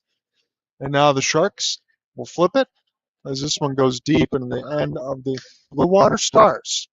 Good interception off the step through by the Sharks as they continue to try to kill away this time. Again, a 3-goal lead's a big one, but they definitely can thank their netminder making sure that it stayed within that marker.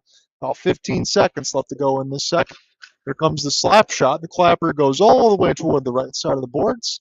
Sent back around now. Sharks going to have to fire this one quickly. They sit on the score line. Hudak was down. He made the first save, and this is going to end the second period. It's 5-2 Sharks.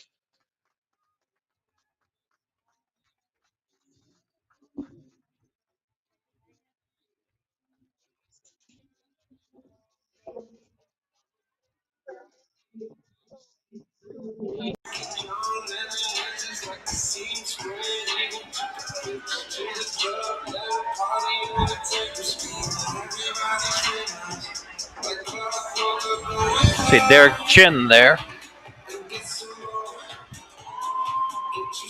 Hop it off the D bench.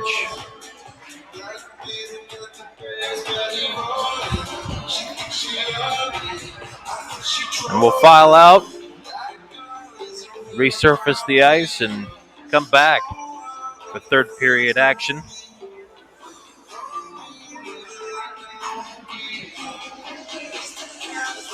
Couple penalty kills for the Sharks there.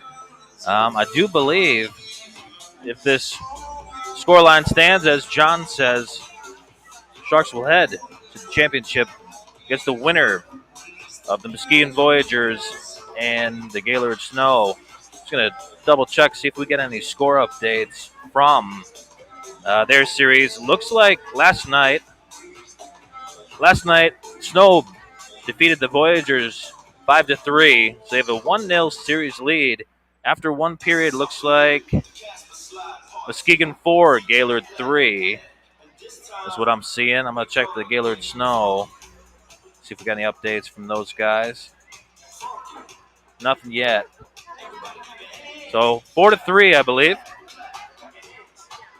in Muskegon as the Snow take on the Voyagers in Muskegon there. We'll be back for third period action in just a moment. Join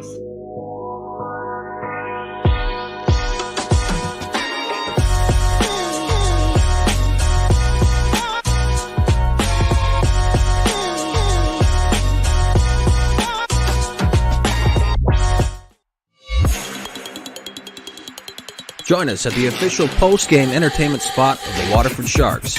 Bring your party before and after each game for pints, pool, plates, and more.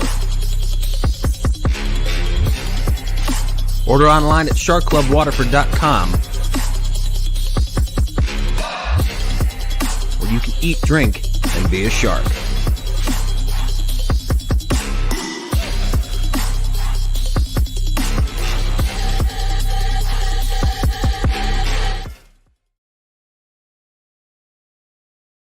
You're watching the MIHL on Wheel TV.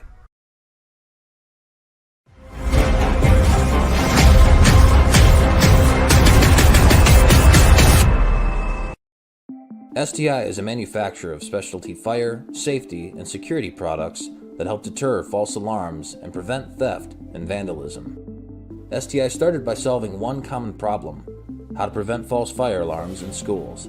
Since then, STI has developed solutions to many common safety and security issues right here in Waterford. Find the right STI products with our handy application guides for educational, commercial, office, and industrial environments.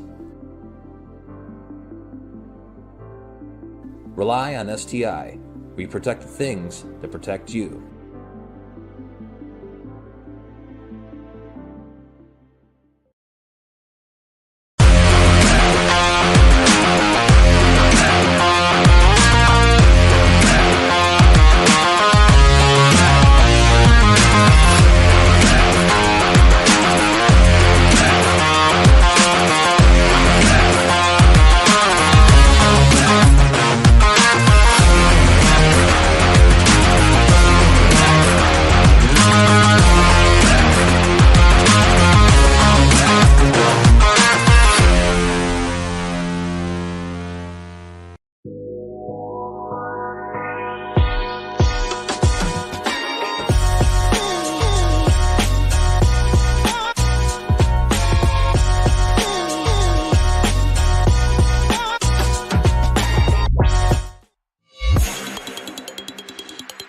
Join us at the official post-game entertainment spot of the Waterford Sharks. Bring your party before and after each game for pints, pool, plates, and more. Order online at sharkclubwaterford.com, where you can eat, drink, and be a shark.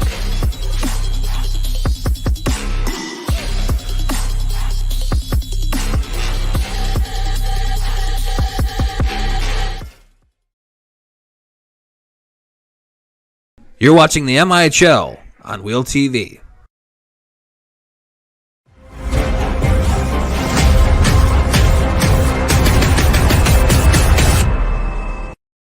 STI is a manufacturer of specialty fire, safety, and security products that help deter false alarms and prevent theft and vandalism. STI started by solving one common problem: how to prevent false fire alarms in schools. Since then, STI has developed solutions to many common safety and security issues right here in Waterford. Find the right STI products with our handy application guides for educational, commercial, office, and industrial environments. Rely on STI. We protect the things that protect you.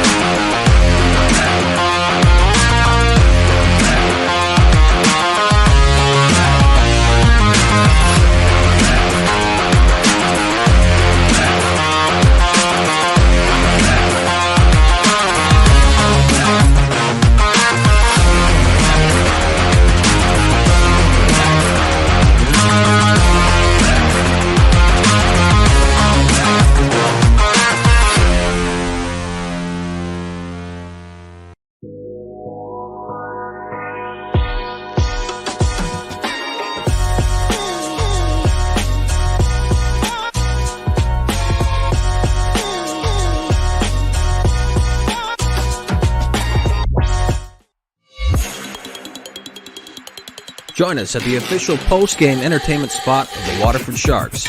Bring your party before and after each game for pints, pool, plates, and more. Order online at sharkclubwaterford.com,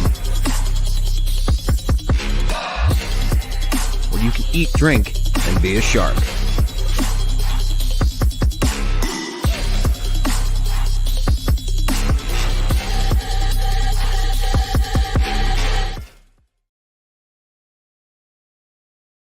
You're watching the MIHL on Wheel TV.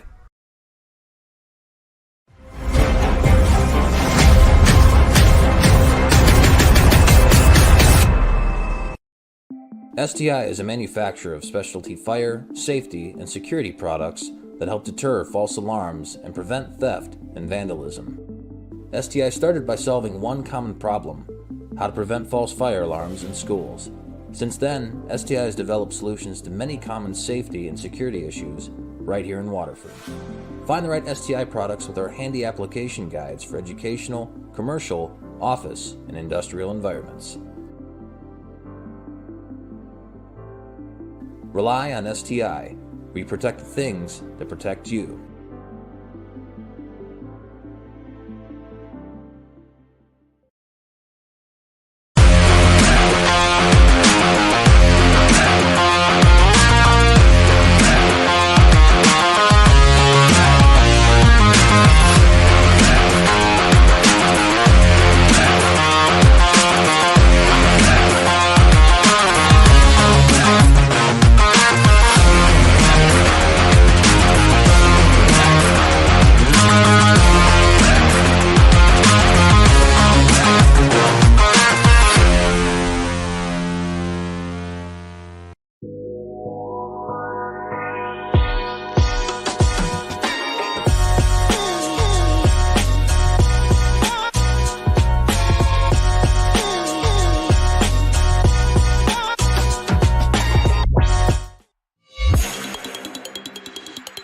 Join us at the official post-game entertainment spot of the Waterford Sharks. Bring your party before and after each game for pints, pool, plates, and more. Order online at sharkclubwaterford.com, where you can eat, drink, and be a shark.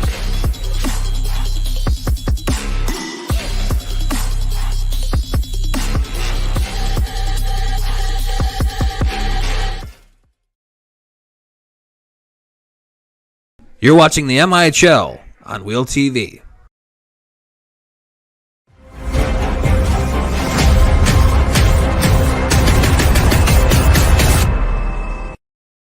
STI is a manufacturer of specialty fire, safety, and security products that help deter false alarms and prevent theft and vandalism.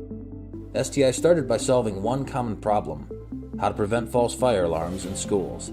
Since then, STI has developed solutions to many common safety and security issues right here in Waterford. Find the right STI products with our handy application guides for educational, commercial, office, and industrial environments. Rely on STI. We protect the things that protect you.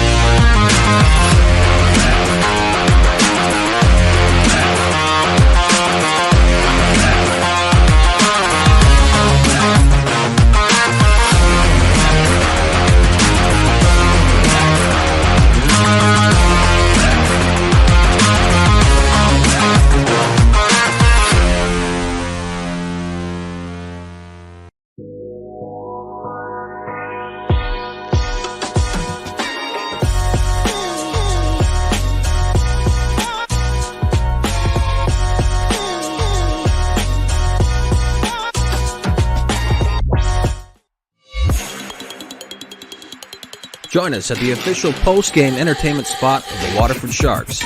Bring your party before and after each game for pints, pool, plates, and more. Order online at sharkclubwaterford.com, you can eat, drink, and be a shark.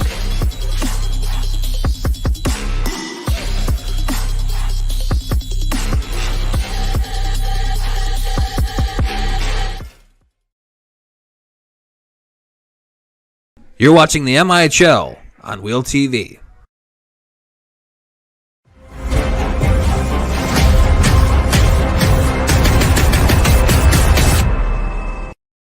STI is a manufacturer of specialty fire, safety, and security products that help deter false alarms and prevent theft and vandalism.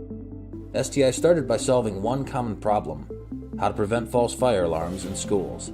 Since then, STI has developed solutions to many common safety and security issues right here in Waterford. Find the right STI products with our handy application guides for educational, commercial, office, and industrial environments. Rely on STI. We protect the things that protect you.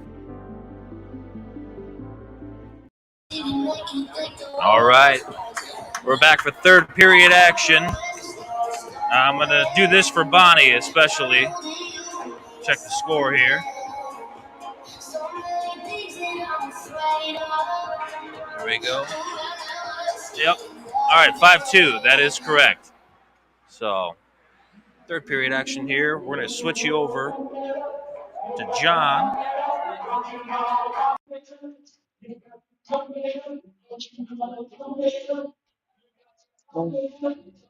So, third period and a trip to the finals comes down to this. We know what the opponent's either going to be. It's going to be the Gaylord Snow or the Muskegon Voyagers. Last I heard, it was a Voyagers lead in game two. They were up by one going into the third. But we'll have to check the social medias on that side. Waterford will let you know. That's what I heard from the fans in the stands here. But it's a 3-goal lead for Waterford.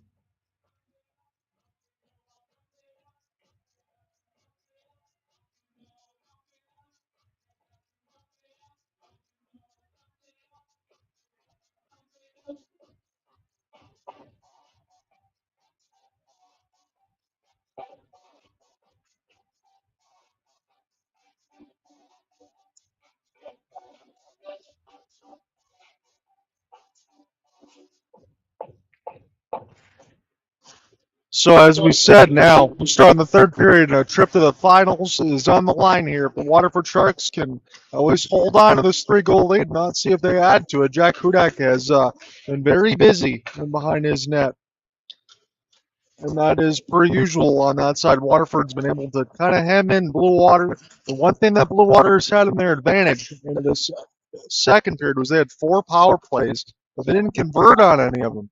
So it seems like maybe the Sharks kind of dodged a bullet on that end, but still, you'd think with this third period press, they know, and they might get a chance to get a couple extra ones here as that goes up in the netting. I feel really good about where they are. So for the reset, I know John Stonehouse was keeping everybody busy during the intermission, and very thankful for the Real TV crew to be able to do that on that side. It's been nice to have these sight lines down here from being up on the step ladders all the way up on the red ring side of the roof yesterday. So we've had some interesting lines, but Yochum has had a very good second period. I know he had help from a crossbar. Oh, that's a good hit. But that was a good finish on that end, but he also made a couple good saves, especially in that second, to keep the scoreline where it is. This has been a much more competitive game than game one was, and a lot of credit for Blue Water on that end, as this is now near the backhand side. Waterford trying to make something happen near the forehand. This would be centered out in front of the blue paint, and a good keep in by the Sharks' chipping puck. Trying to play it in between the legs, and then flipped in. Thought that might have been offsides, as this is sent in now near the left side dot, especially from where we are, the visitor fans. That's what they want. As this is just picked up in a double hit the other way. A little bit of a shove on that side. So might see a little bit of chippiness here in this third period. As you know, what's at stake right now, both teams are going to want to press, as you would imagine, because if the Stars can find a way to at least get a couple of goals here, they can make something interesting. But they kind of had that chance in the second period and let that one slip by the wayside. This is flipped back around the inboards. Good steal here for the Sharks. It's a 3-on-2, going to elect for a long wrist shot. That was Watcher's opportunity. It's saved by Hudak. Here's a drive to the net off the backhand. Another one Hudak swallows up. And a second save with the left pad. This here comes the slapper. This is partially deflected up into the netting. So Hudak already with 3 massive saves, and I'm trying not to oversell that, but it's really the truth on that end. That was a couple tough ones near the right side post. So face-off win for the Sharks. Step right into a wrister and scores right off the deflection. That's exactly what happened a little bit in game 1. And now they finally get a second one of those right off the draw. No chance for Hudak. Again, it was right on him in a hurry. And even by the time I could turn on, there's no way he's going to be able to react to it. It's 6-2. And that might be the insurance goal that Waterford really wanted.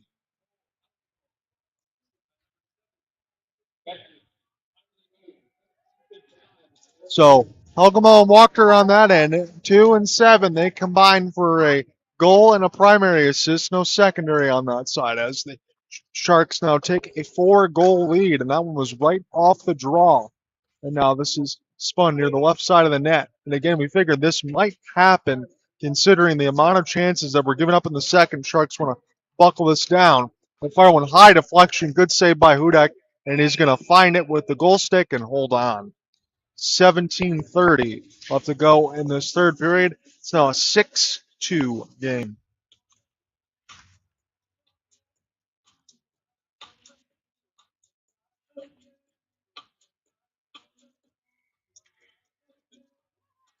So Grego, the captaincy, is going to get a chance to take this draw. And this one is won cleanly back right to the defense. And this is a deflection attempt on the other end by Bowman. I could send wide. Again, Bowman's got 2.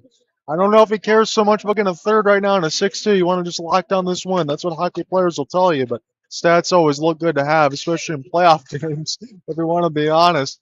And here's a chance for Grego now near the right side. He'll give him recollect toward the wall. And he'll spin. Keep this off the backhand. Trying to throw it out in front, but this is a good steal. Good support there by the Sharks. Able to press this one in deep.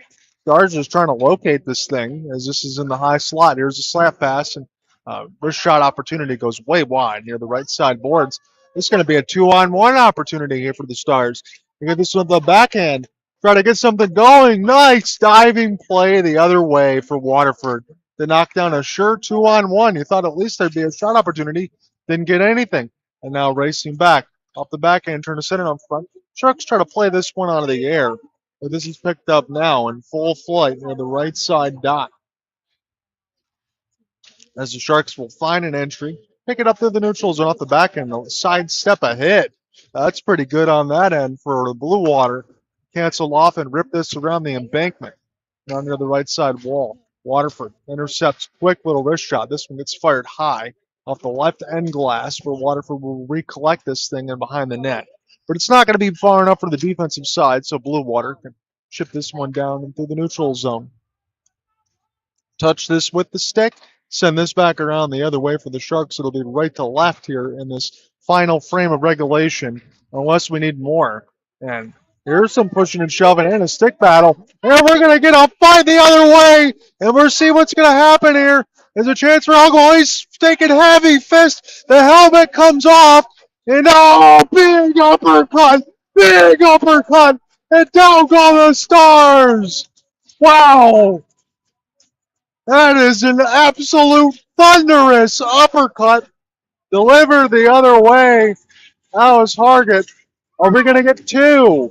Here's some push and shoving the other way. You know what? I'm going to tell you this right now.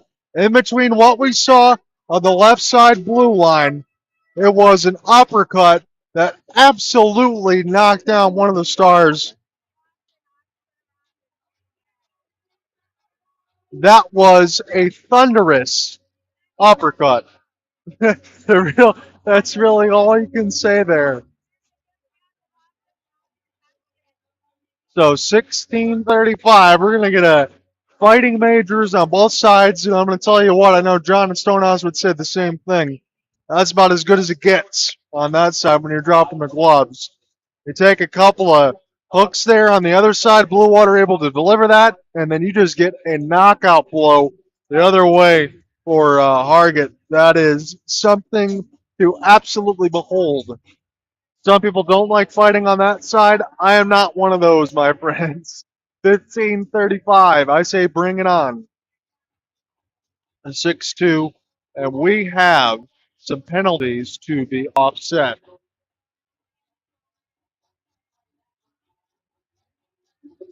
I would say rewind the tape on that one. I know it's an old term. Everybody uses the YouTube side. Nobody knows what a VHS tape is anymore. But yeah, you might want to watch that one a few more times.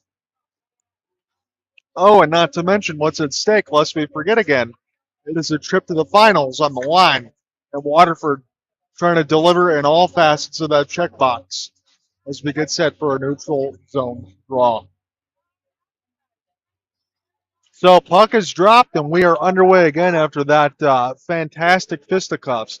And this is set now the other way, all the way down the ice. This will be iced against the Stars. They cannot change their personnel. 15:25 left to go in the third.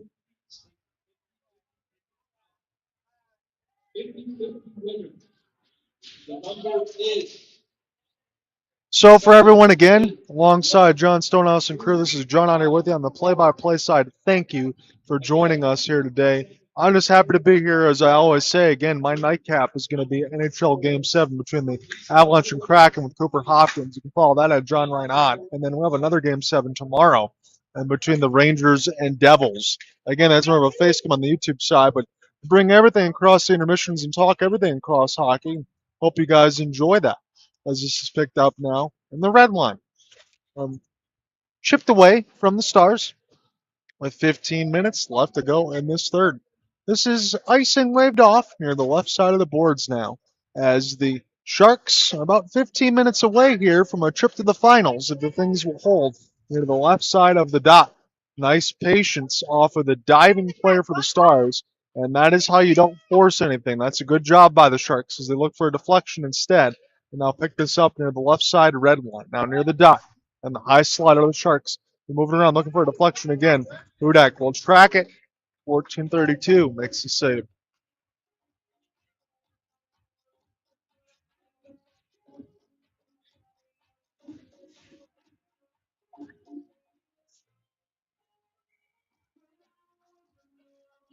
So pull shy, get a chance to take the draw here, normally on the first or second line combined, as this is picked up now in the high slot, be able to walk in, shoot the wrist, this goes off the back skate of one of the Stars. I think that was Zachary June that took that one, and this is sent back the other way.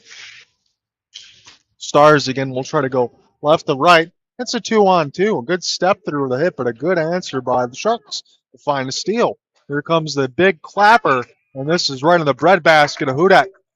14:06. Get a stoppage in the third. I think it's pretty safe to say now, folks, that per usual, Hudak is in the 45-50 range right now as far as the saves. And he's a busy man a lot of times. And again, this isn't a shot for anything, but I'm just throwing this out there in all honesty. If he had a different clubs to play with as far as defense and offense in particular, you wonder how good he can be because I honestly, a lot of times I'm watching Hudak, he's been really good. I understand what the numbers say, but when you're always facing 65, 70 shots, I mean, that's just what happens. As this goes now between the backhand side, wrapped around the net, and this will be saved by Hudak. Will fall on it with the glove. 13:48 in the third. So we know the grand gesture to say is the Muskegon Voyagers are MIHL champs of the last couple of years. Waterford won the league this year, so they had the first round bye. They have to play in the quarterfinals. Now they're trying to get both games in the best of three against the Blue Water Stars. And they want to trip the finals here, which I believe I was told is best of three. And we will be back there for those considering where it will be. One free goes side to side or play the first two games here as this is picked up. Now I'm behind the net. And there is some contact in between the net. And Yochum give a little poke on that side. He says, get away from my crease. And now the Sharks off the back pass. And this will be stick the other way. 2-2 is the skaters the other way as this falls back into Yochum. It was a 2-on-2. 13-19, we get a stop. It was 6-2 still on the scoreline.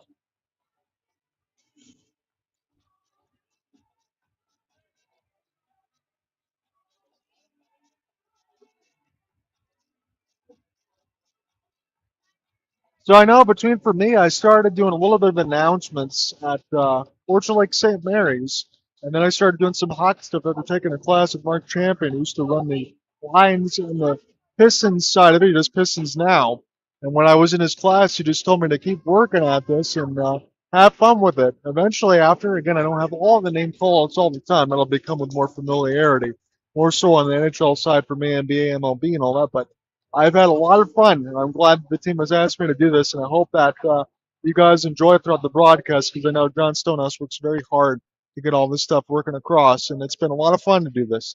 And again, we will see if we'll have a couple more games left to go here, get a chance to do this again, and see what happens here at the end of this 22-23 season.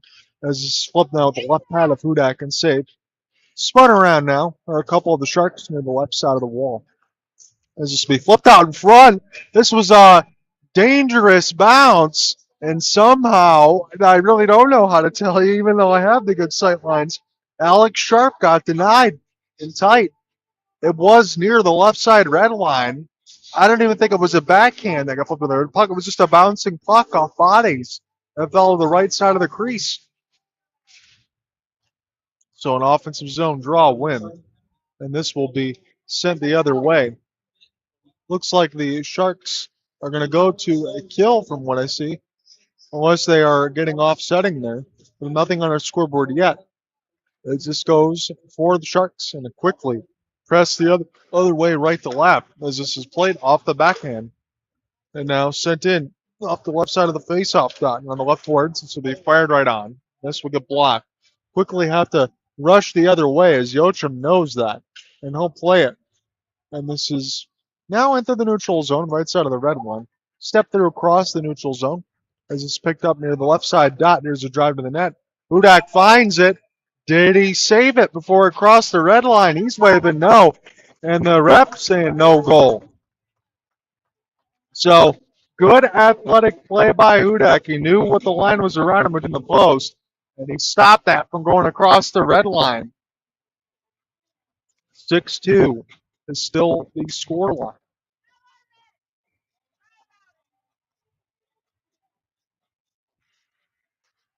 So another faceoff win. This one is just kept in across the blue line.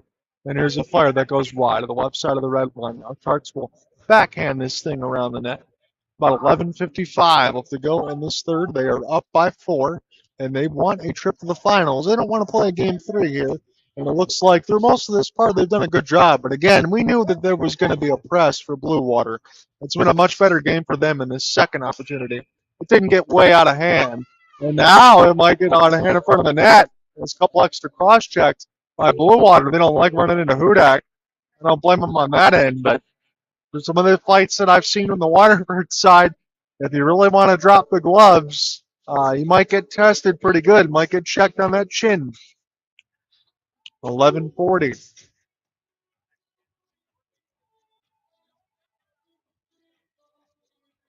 So I believe everything will be squared away now. But the Zebras are getting everything all in line. We're going to figure out where this face-off is going to be. We're about 20 minutes from the 4 o'clock Eastern time. And if we get as many more whistles as we do, we'll probably end around that time. We have 11:40 left to go in our game. With 6-2 is the scoreline. 11:40 left in regulation. Walking into a slap shot. Good 5-hole stop there by Hudak. Waterford Sharks like to do that. Get a quick shot right off the draw. Again, when you can walk right in between the left and right dot, who can blame him on that end? As this is just kept in across the blue line side. They collected off the back pass. It's a blind one, and it wasn't very good. As this goes the other way now for the Stars.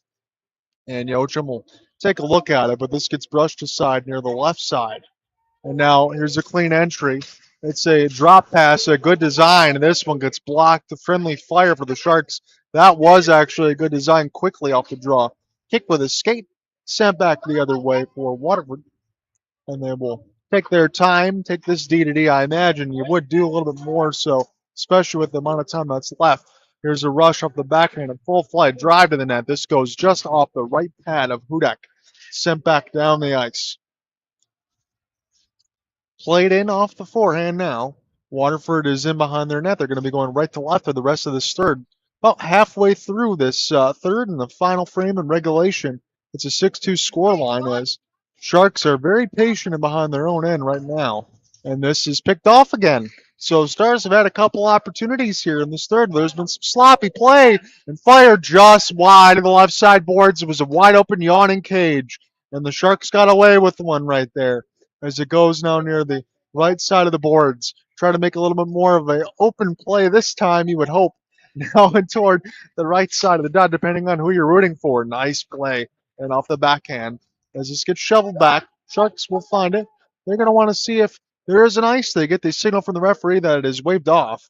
And we are at 9:45. We'll have to go in the third. John Ender within the play-by-play alongside John Stonehouse and the Wheel TV crew. Thank you for following us along on YouTube, Facebook, Instagram, wherever you're following at the Waterford Sharks. It's been a lot of fun to bring these to you. In the middle of the slot, it's saved by Hudak, big rebound, but it'll fall right to the goaltender. Defense will brush right to him, and we get a stoppage with 9:35.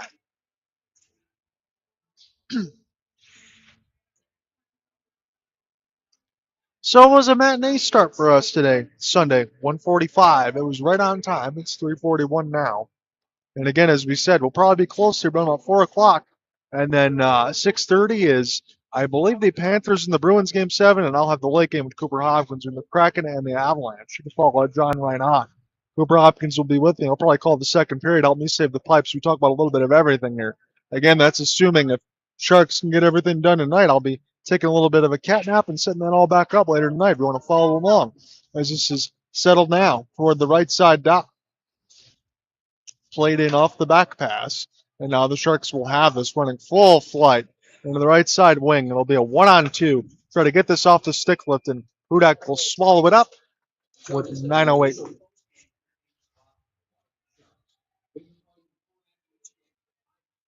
So I know when it got to double digits and the Eskers give a little bit of a running clock, we're not going to have that now. This has been a much more competitive game from that end, as this is played in off the backhand.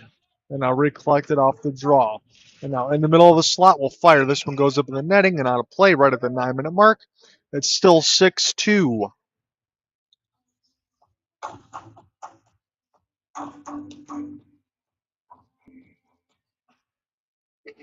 So Grigorich set to take this draw. This bounces in between a couple of skates. It bounces in front of the referee, actually toward the right side, as this goes now in behind the boards.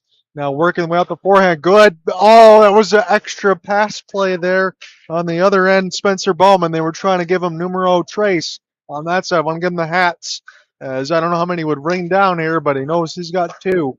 As it's 6-2 in this third. Sent the other way now for the Stars. Start to deliver some body contact in behind the office here. And this will be a look for Yochum as he's in the stand-up right in the middle. Is sent back here for the Sharks in their own end. This will be a long flip pass, and they were looking for a break. And Hudak doesn't like what he sees. He will hold on this and make sure it didn't slide behind him with 8:17 left in the third.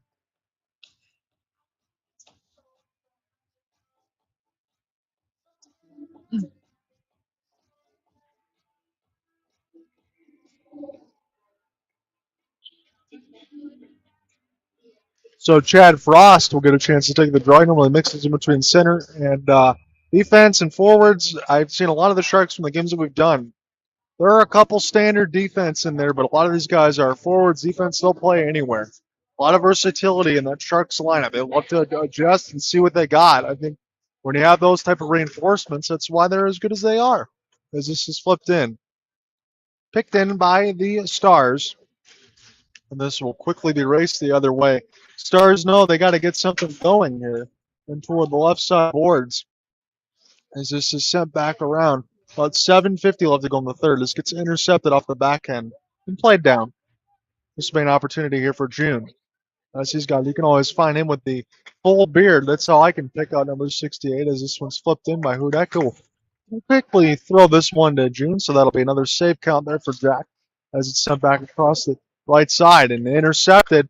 Good play off the backhand. Set it up. Oh, it was shot wide. Hudak like a fish out of water right now trying to spin around. And that one gets shot out of play.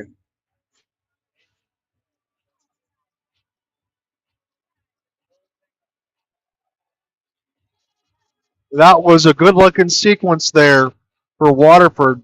They just couldn't make it happen, but you love the hustle. Jay-Z can't knock the hustle there on that side, as this is recollected off the draw one more time. This will actually fall to the Stars with 7:20 left to go in the third to the left side down. And this will be sent back down. Again, we have a play that's from the ref side of it. So this is picked up through the neutral zone off of the flipping pass. And this will be played in off the skate. It'll be kicked toward, but this will fall right back to the Sharks. They'll get this with 6:55 left to go in the regulation. They are trying to get this game two, and they're going to get some time before they go into the final. They're waiting for the opponent between the Gaylord Snow and the Muskegon Voyagers. I believe that one's going to be a best of three in the final as well. And then we will have these broadcasts too, as long as they're at Lakeland. I know I will be here for this side. When John Stonehouse asks me, I will be here for this broadcast, and I hope I don't make your guys' ears bleed.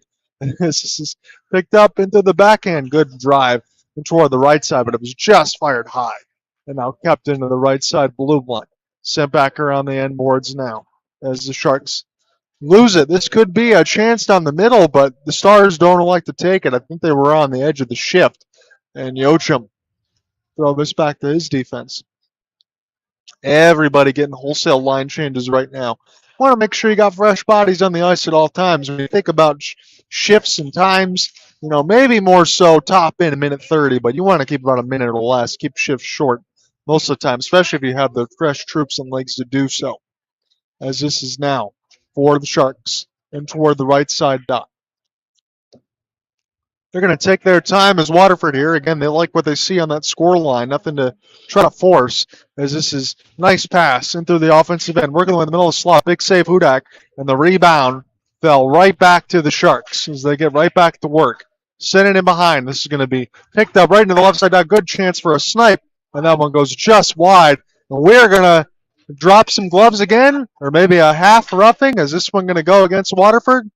Somebody wanted to take it. They're not going to take it. Spencer Bowman took the gloves off. He wanted to go.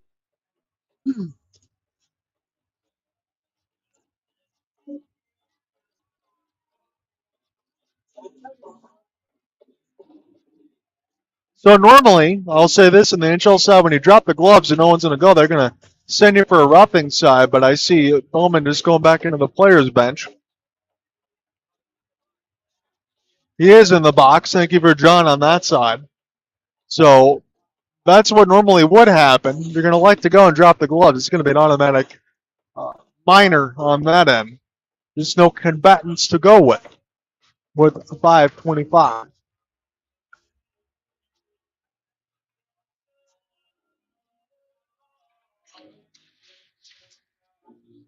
So that's what's going to be called on that side. It's going to go against Bowman, and they're going to make sure on the other end to get everything squared away.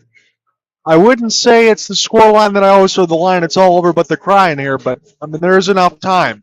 The one thing I can definitely tell you is Stars had 4 power play opportunities in the second period. Yocha made a great save falling down, as we recluded a few times within this broadcast, and then it also went off the right post. Could easily be a 6-4 game. And if you want to go the other way for the Sharks, I would say maybe even 7-4 the way, because Hudak had a really good save in the third period where he falling behind him before it crossed the red line, and that one was kept out.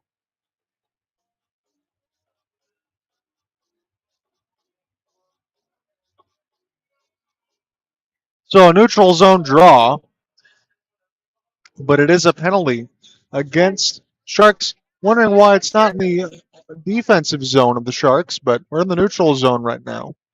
Normally when there is a penalty, you'd move it all the way the other way.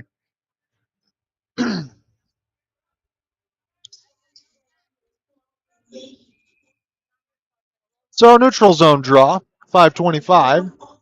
Unless we're going to go ahead and figure something out here.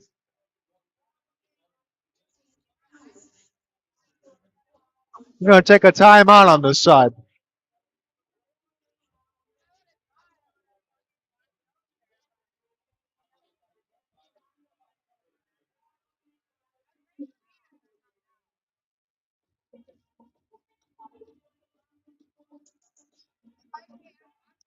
So a timeout on the ice. It gives me another opportunity to say thank you to everyone that sets up the broadcast crew. Try to give out as many shout outs as I can on that end. Between Will TV and John Stonehouse, YouTube, that's where we are right now. Facebook, Instagram side of the Waterford Sharks. You can follow us. We try to broadcast many home games as we can.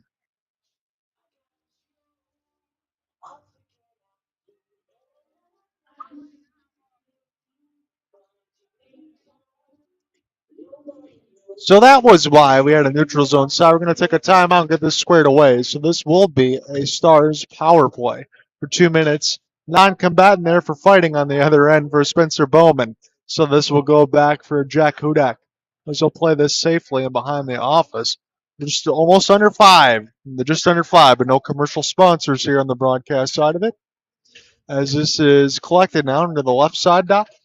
Flip back around and toward the right side. As the Sharks will try to get this out of their own end, trying to provide screen out in front of Yochum, but the puck was nowhere near. And now this is near the left side of the red line as the Sharks will come together. Once again, the referee trying to get out of the way of this puck, and this will be an entry here for Campbell as he's got it, but he gets stick lifted. And then behind the office now of Hudak as he was in the middle of the butterfly, about 4:35 left to go here in this third. Here is a good 100-foot pass. Trying the Blue Water Stars try to send it the other way. As this is a good hit near the right side wall. And this will fall back to the Sharks. Flip down the ice now. Where the Stars will recollect. It'll be a no-look backhand into the neutral zone. And toward the right side, try to get a windmill move. This one gets canceled off by Waterford. As Blue Water, desperate to try to make something happen again. They don't get a win here. Their season's over. And this is going to fall to Yochum as he makes a stop at the glove hand with 4 minutes left, essentially. 4:02.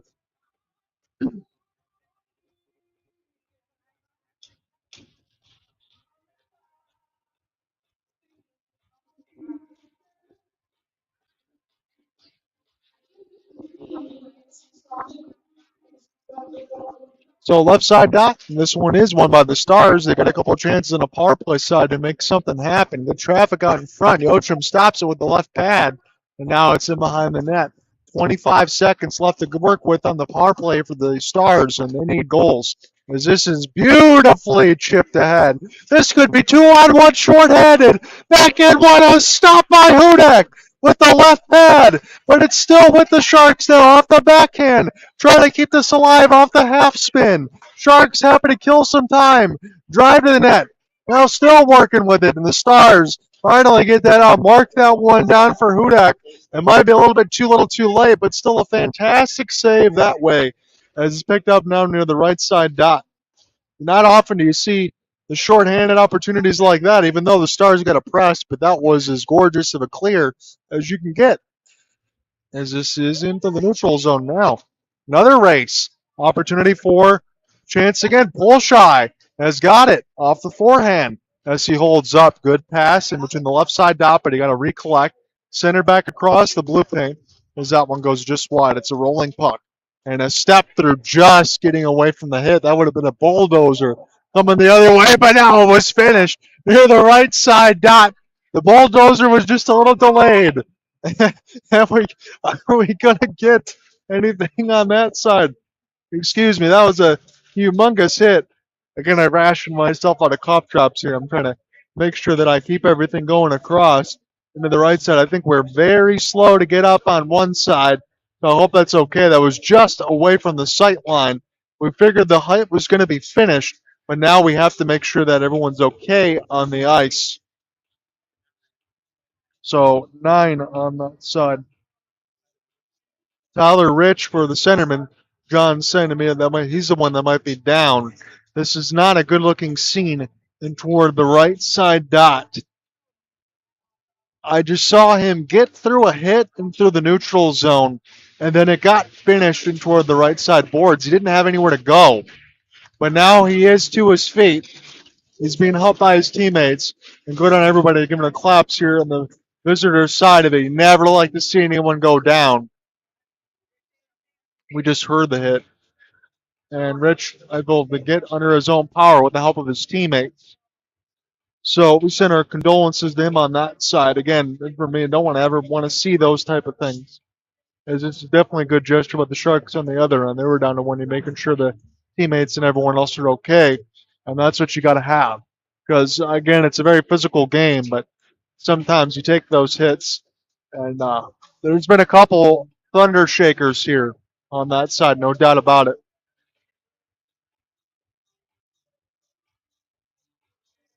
So we might get a little bit of a delay here with 2:39, just to kind of square away what will be called.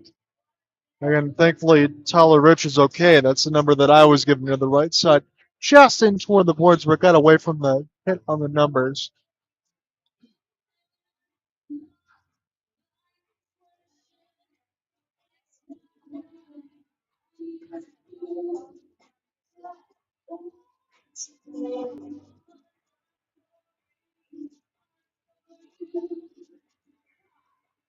So neutral zone draw, unless we're going to have anything else again. I see Greg Roach getting set to take it, the captaincy, but now he's going to get waved out. This will be Chad Frost, and he does win this one back.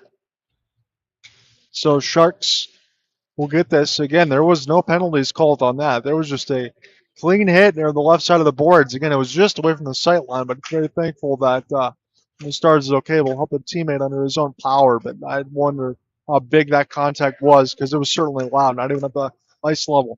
Backhand, and that was blocked before it ever hit Hudak. 2:10 left to go in this third as it's sent back down across the neutral zone. Sharks have it. Again, I know Blue Water probably would like to pull the netminder, get Hudak out of the cage, but can't do that when it's always stuck in his own end. 2 minutes from going to the finals.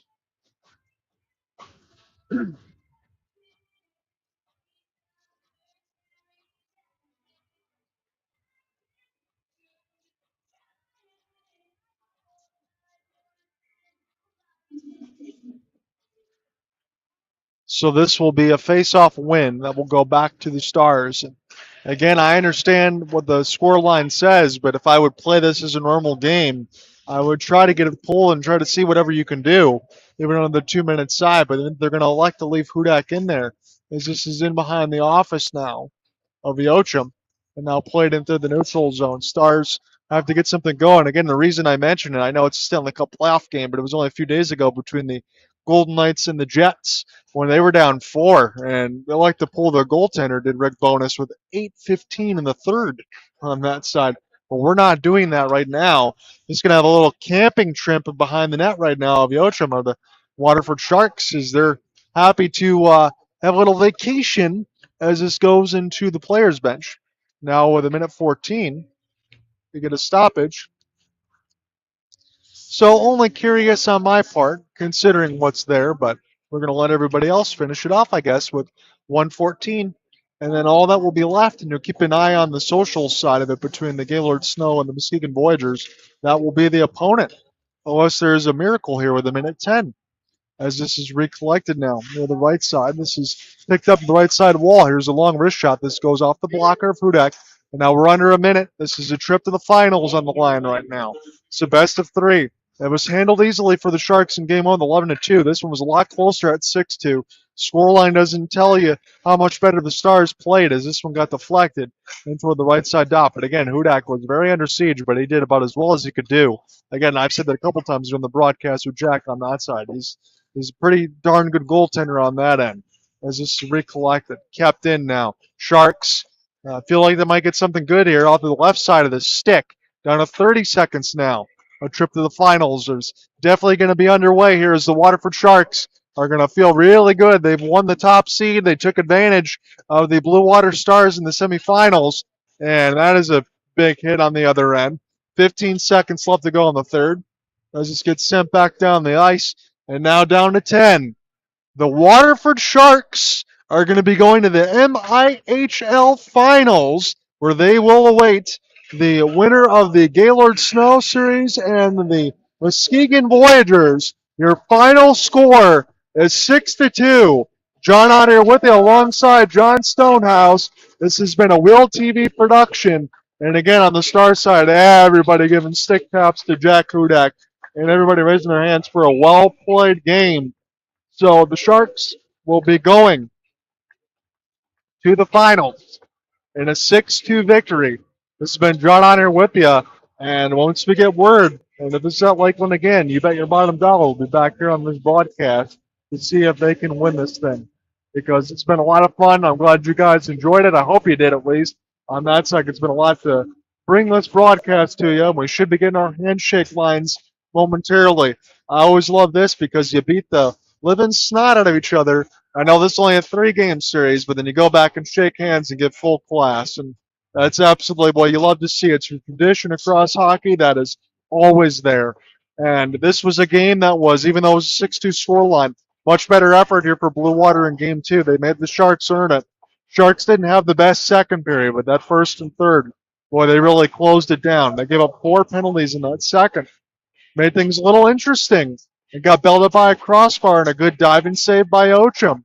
But it was still 6-2, and they've earned the right to move on. And again, through these 2 games, no question that the Sharks have been the better team. But they had to face that push that they knew they would, and they were able to come out on top.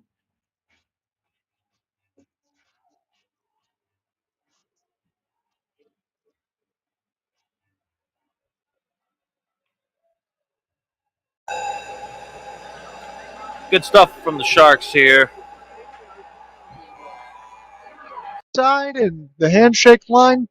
We'll send it back over here to John Stonehouse, and we will close out festivities. Thank you, John. As we have it, the last social media update I can find is the Sharks give some stick taps to the home crowd. Last social media update I can find for score in Muskegon. Looks like the Voyagers are up 7-4 at the end of 2. That was about 45 minutes ago, so we'll see. We'll see how that one turns out. But possibly going to a game 3. Snow won game 1, and looks like the Voyagers will probably tie that series. Of course, game 3 probably Saturday, I believe.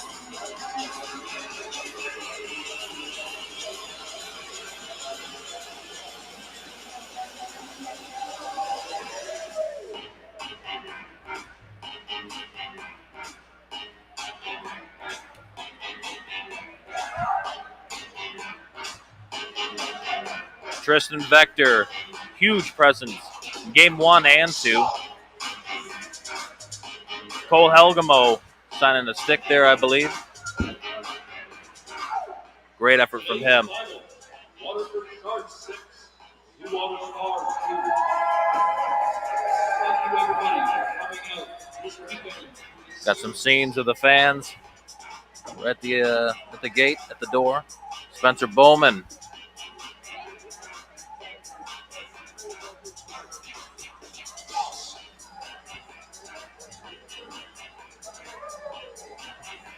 Tristan Vector getting some pictures with the fans. Great shots by our cameraman Ruben here. So stand by for the MIHL Finals as soon as we know who the challenger is. But it does look like it'll go to Game 3 for that series. So we will have those details coming for you soon. This has been a presentation of the MIHL by Wheel TV. Thanks for tuning in, everybody, and we'll be seeing you soon.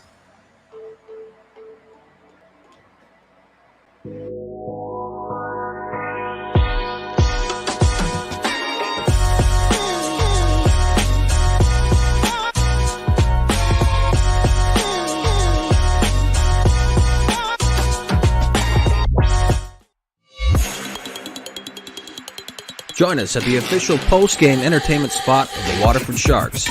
Bring your party before and after each game for pint. I say you got to get a couple shots of the kids getting their mini sticks signed.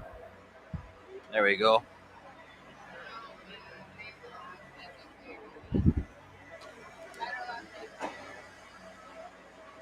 That's Mike McCulley there, goaltender for the Sharks.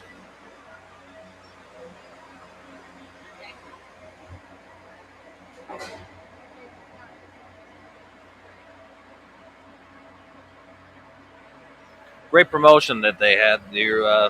Any members of the youth hockey teams here at Lakeland get in for free with their jerseys. Cole Helgamo signing a stick for the kids. All good stuff.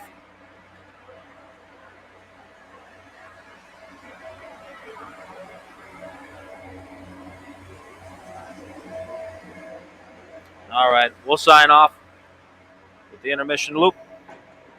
See you folks soon. Thanks for tuning in, and God bless.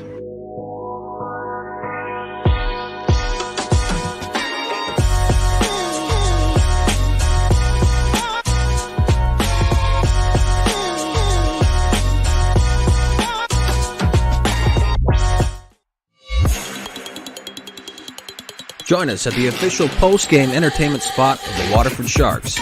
Bring your party before and after each game for pints, pool, plates, and more. Order online at sharkclubwaterford.com, where you can eat, drink, and be a shark.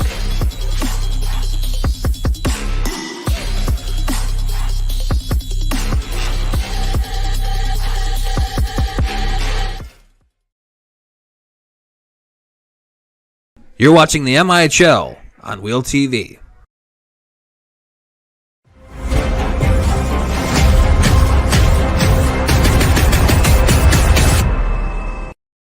STI is a manufacturer of specialty fire, safety, and security products that help deter false alarms and prevent theft and vandalism. STI started by solving one common problem: how to prevent false fire alarms in schools.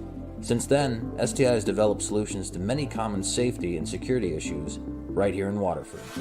Find the right STI products with our handy application guides for educational, commercial, office, and industrial environments. Rely on STI. We protect the things that protect you.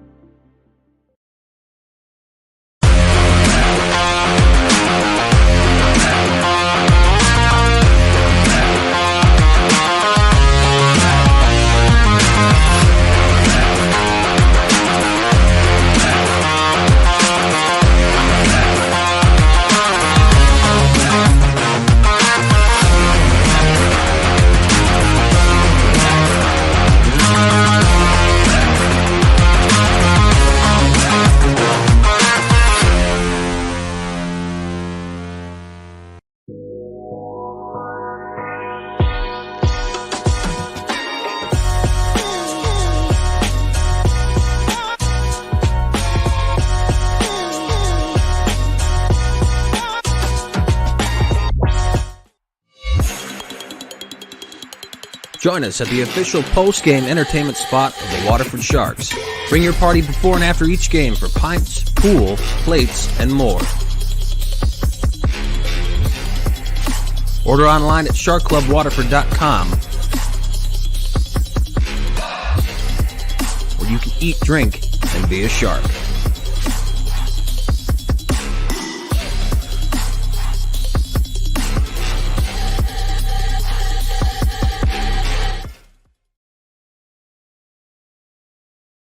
You're watching the MIHL on Wheel TV.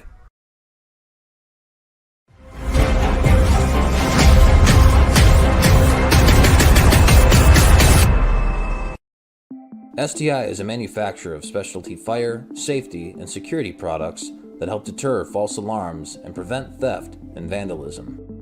STI started by solving one common problem: how to prevent false fire alarms in schools. Since then, STI has developed solutions to many common safety and security issues right here in Waterford. Find the right STI products with our handy application guides for educational, commercial, office, and industrial environments. Rely on STI. We protect the things that protect you.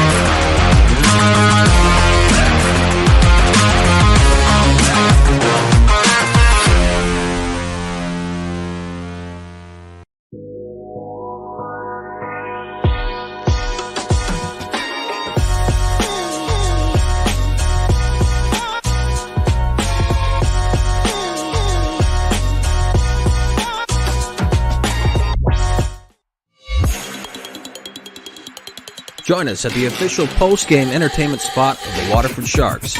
Bring your party before and after each game for pints, pool, plates, and more. Order online at sharkclubwaterford.com,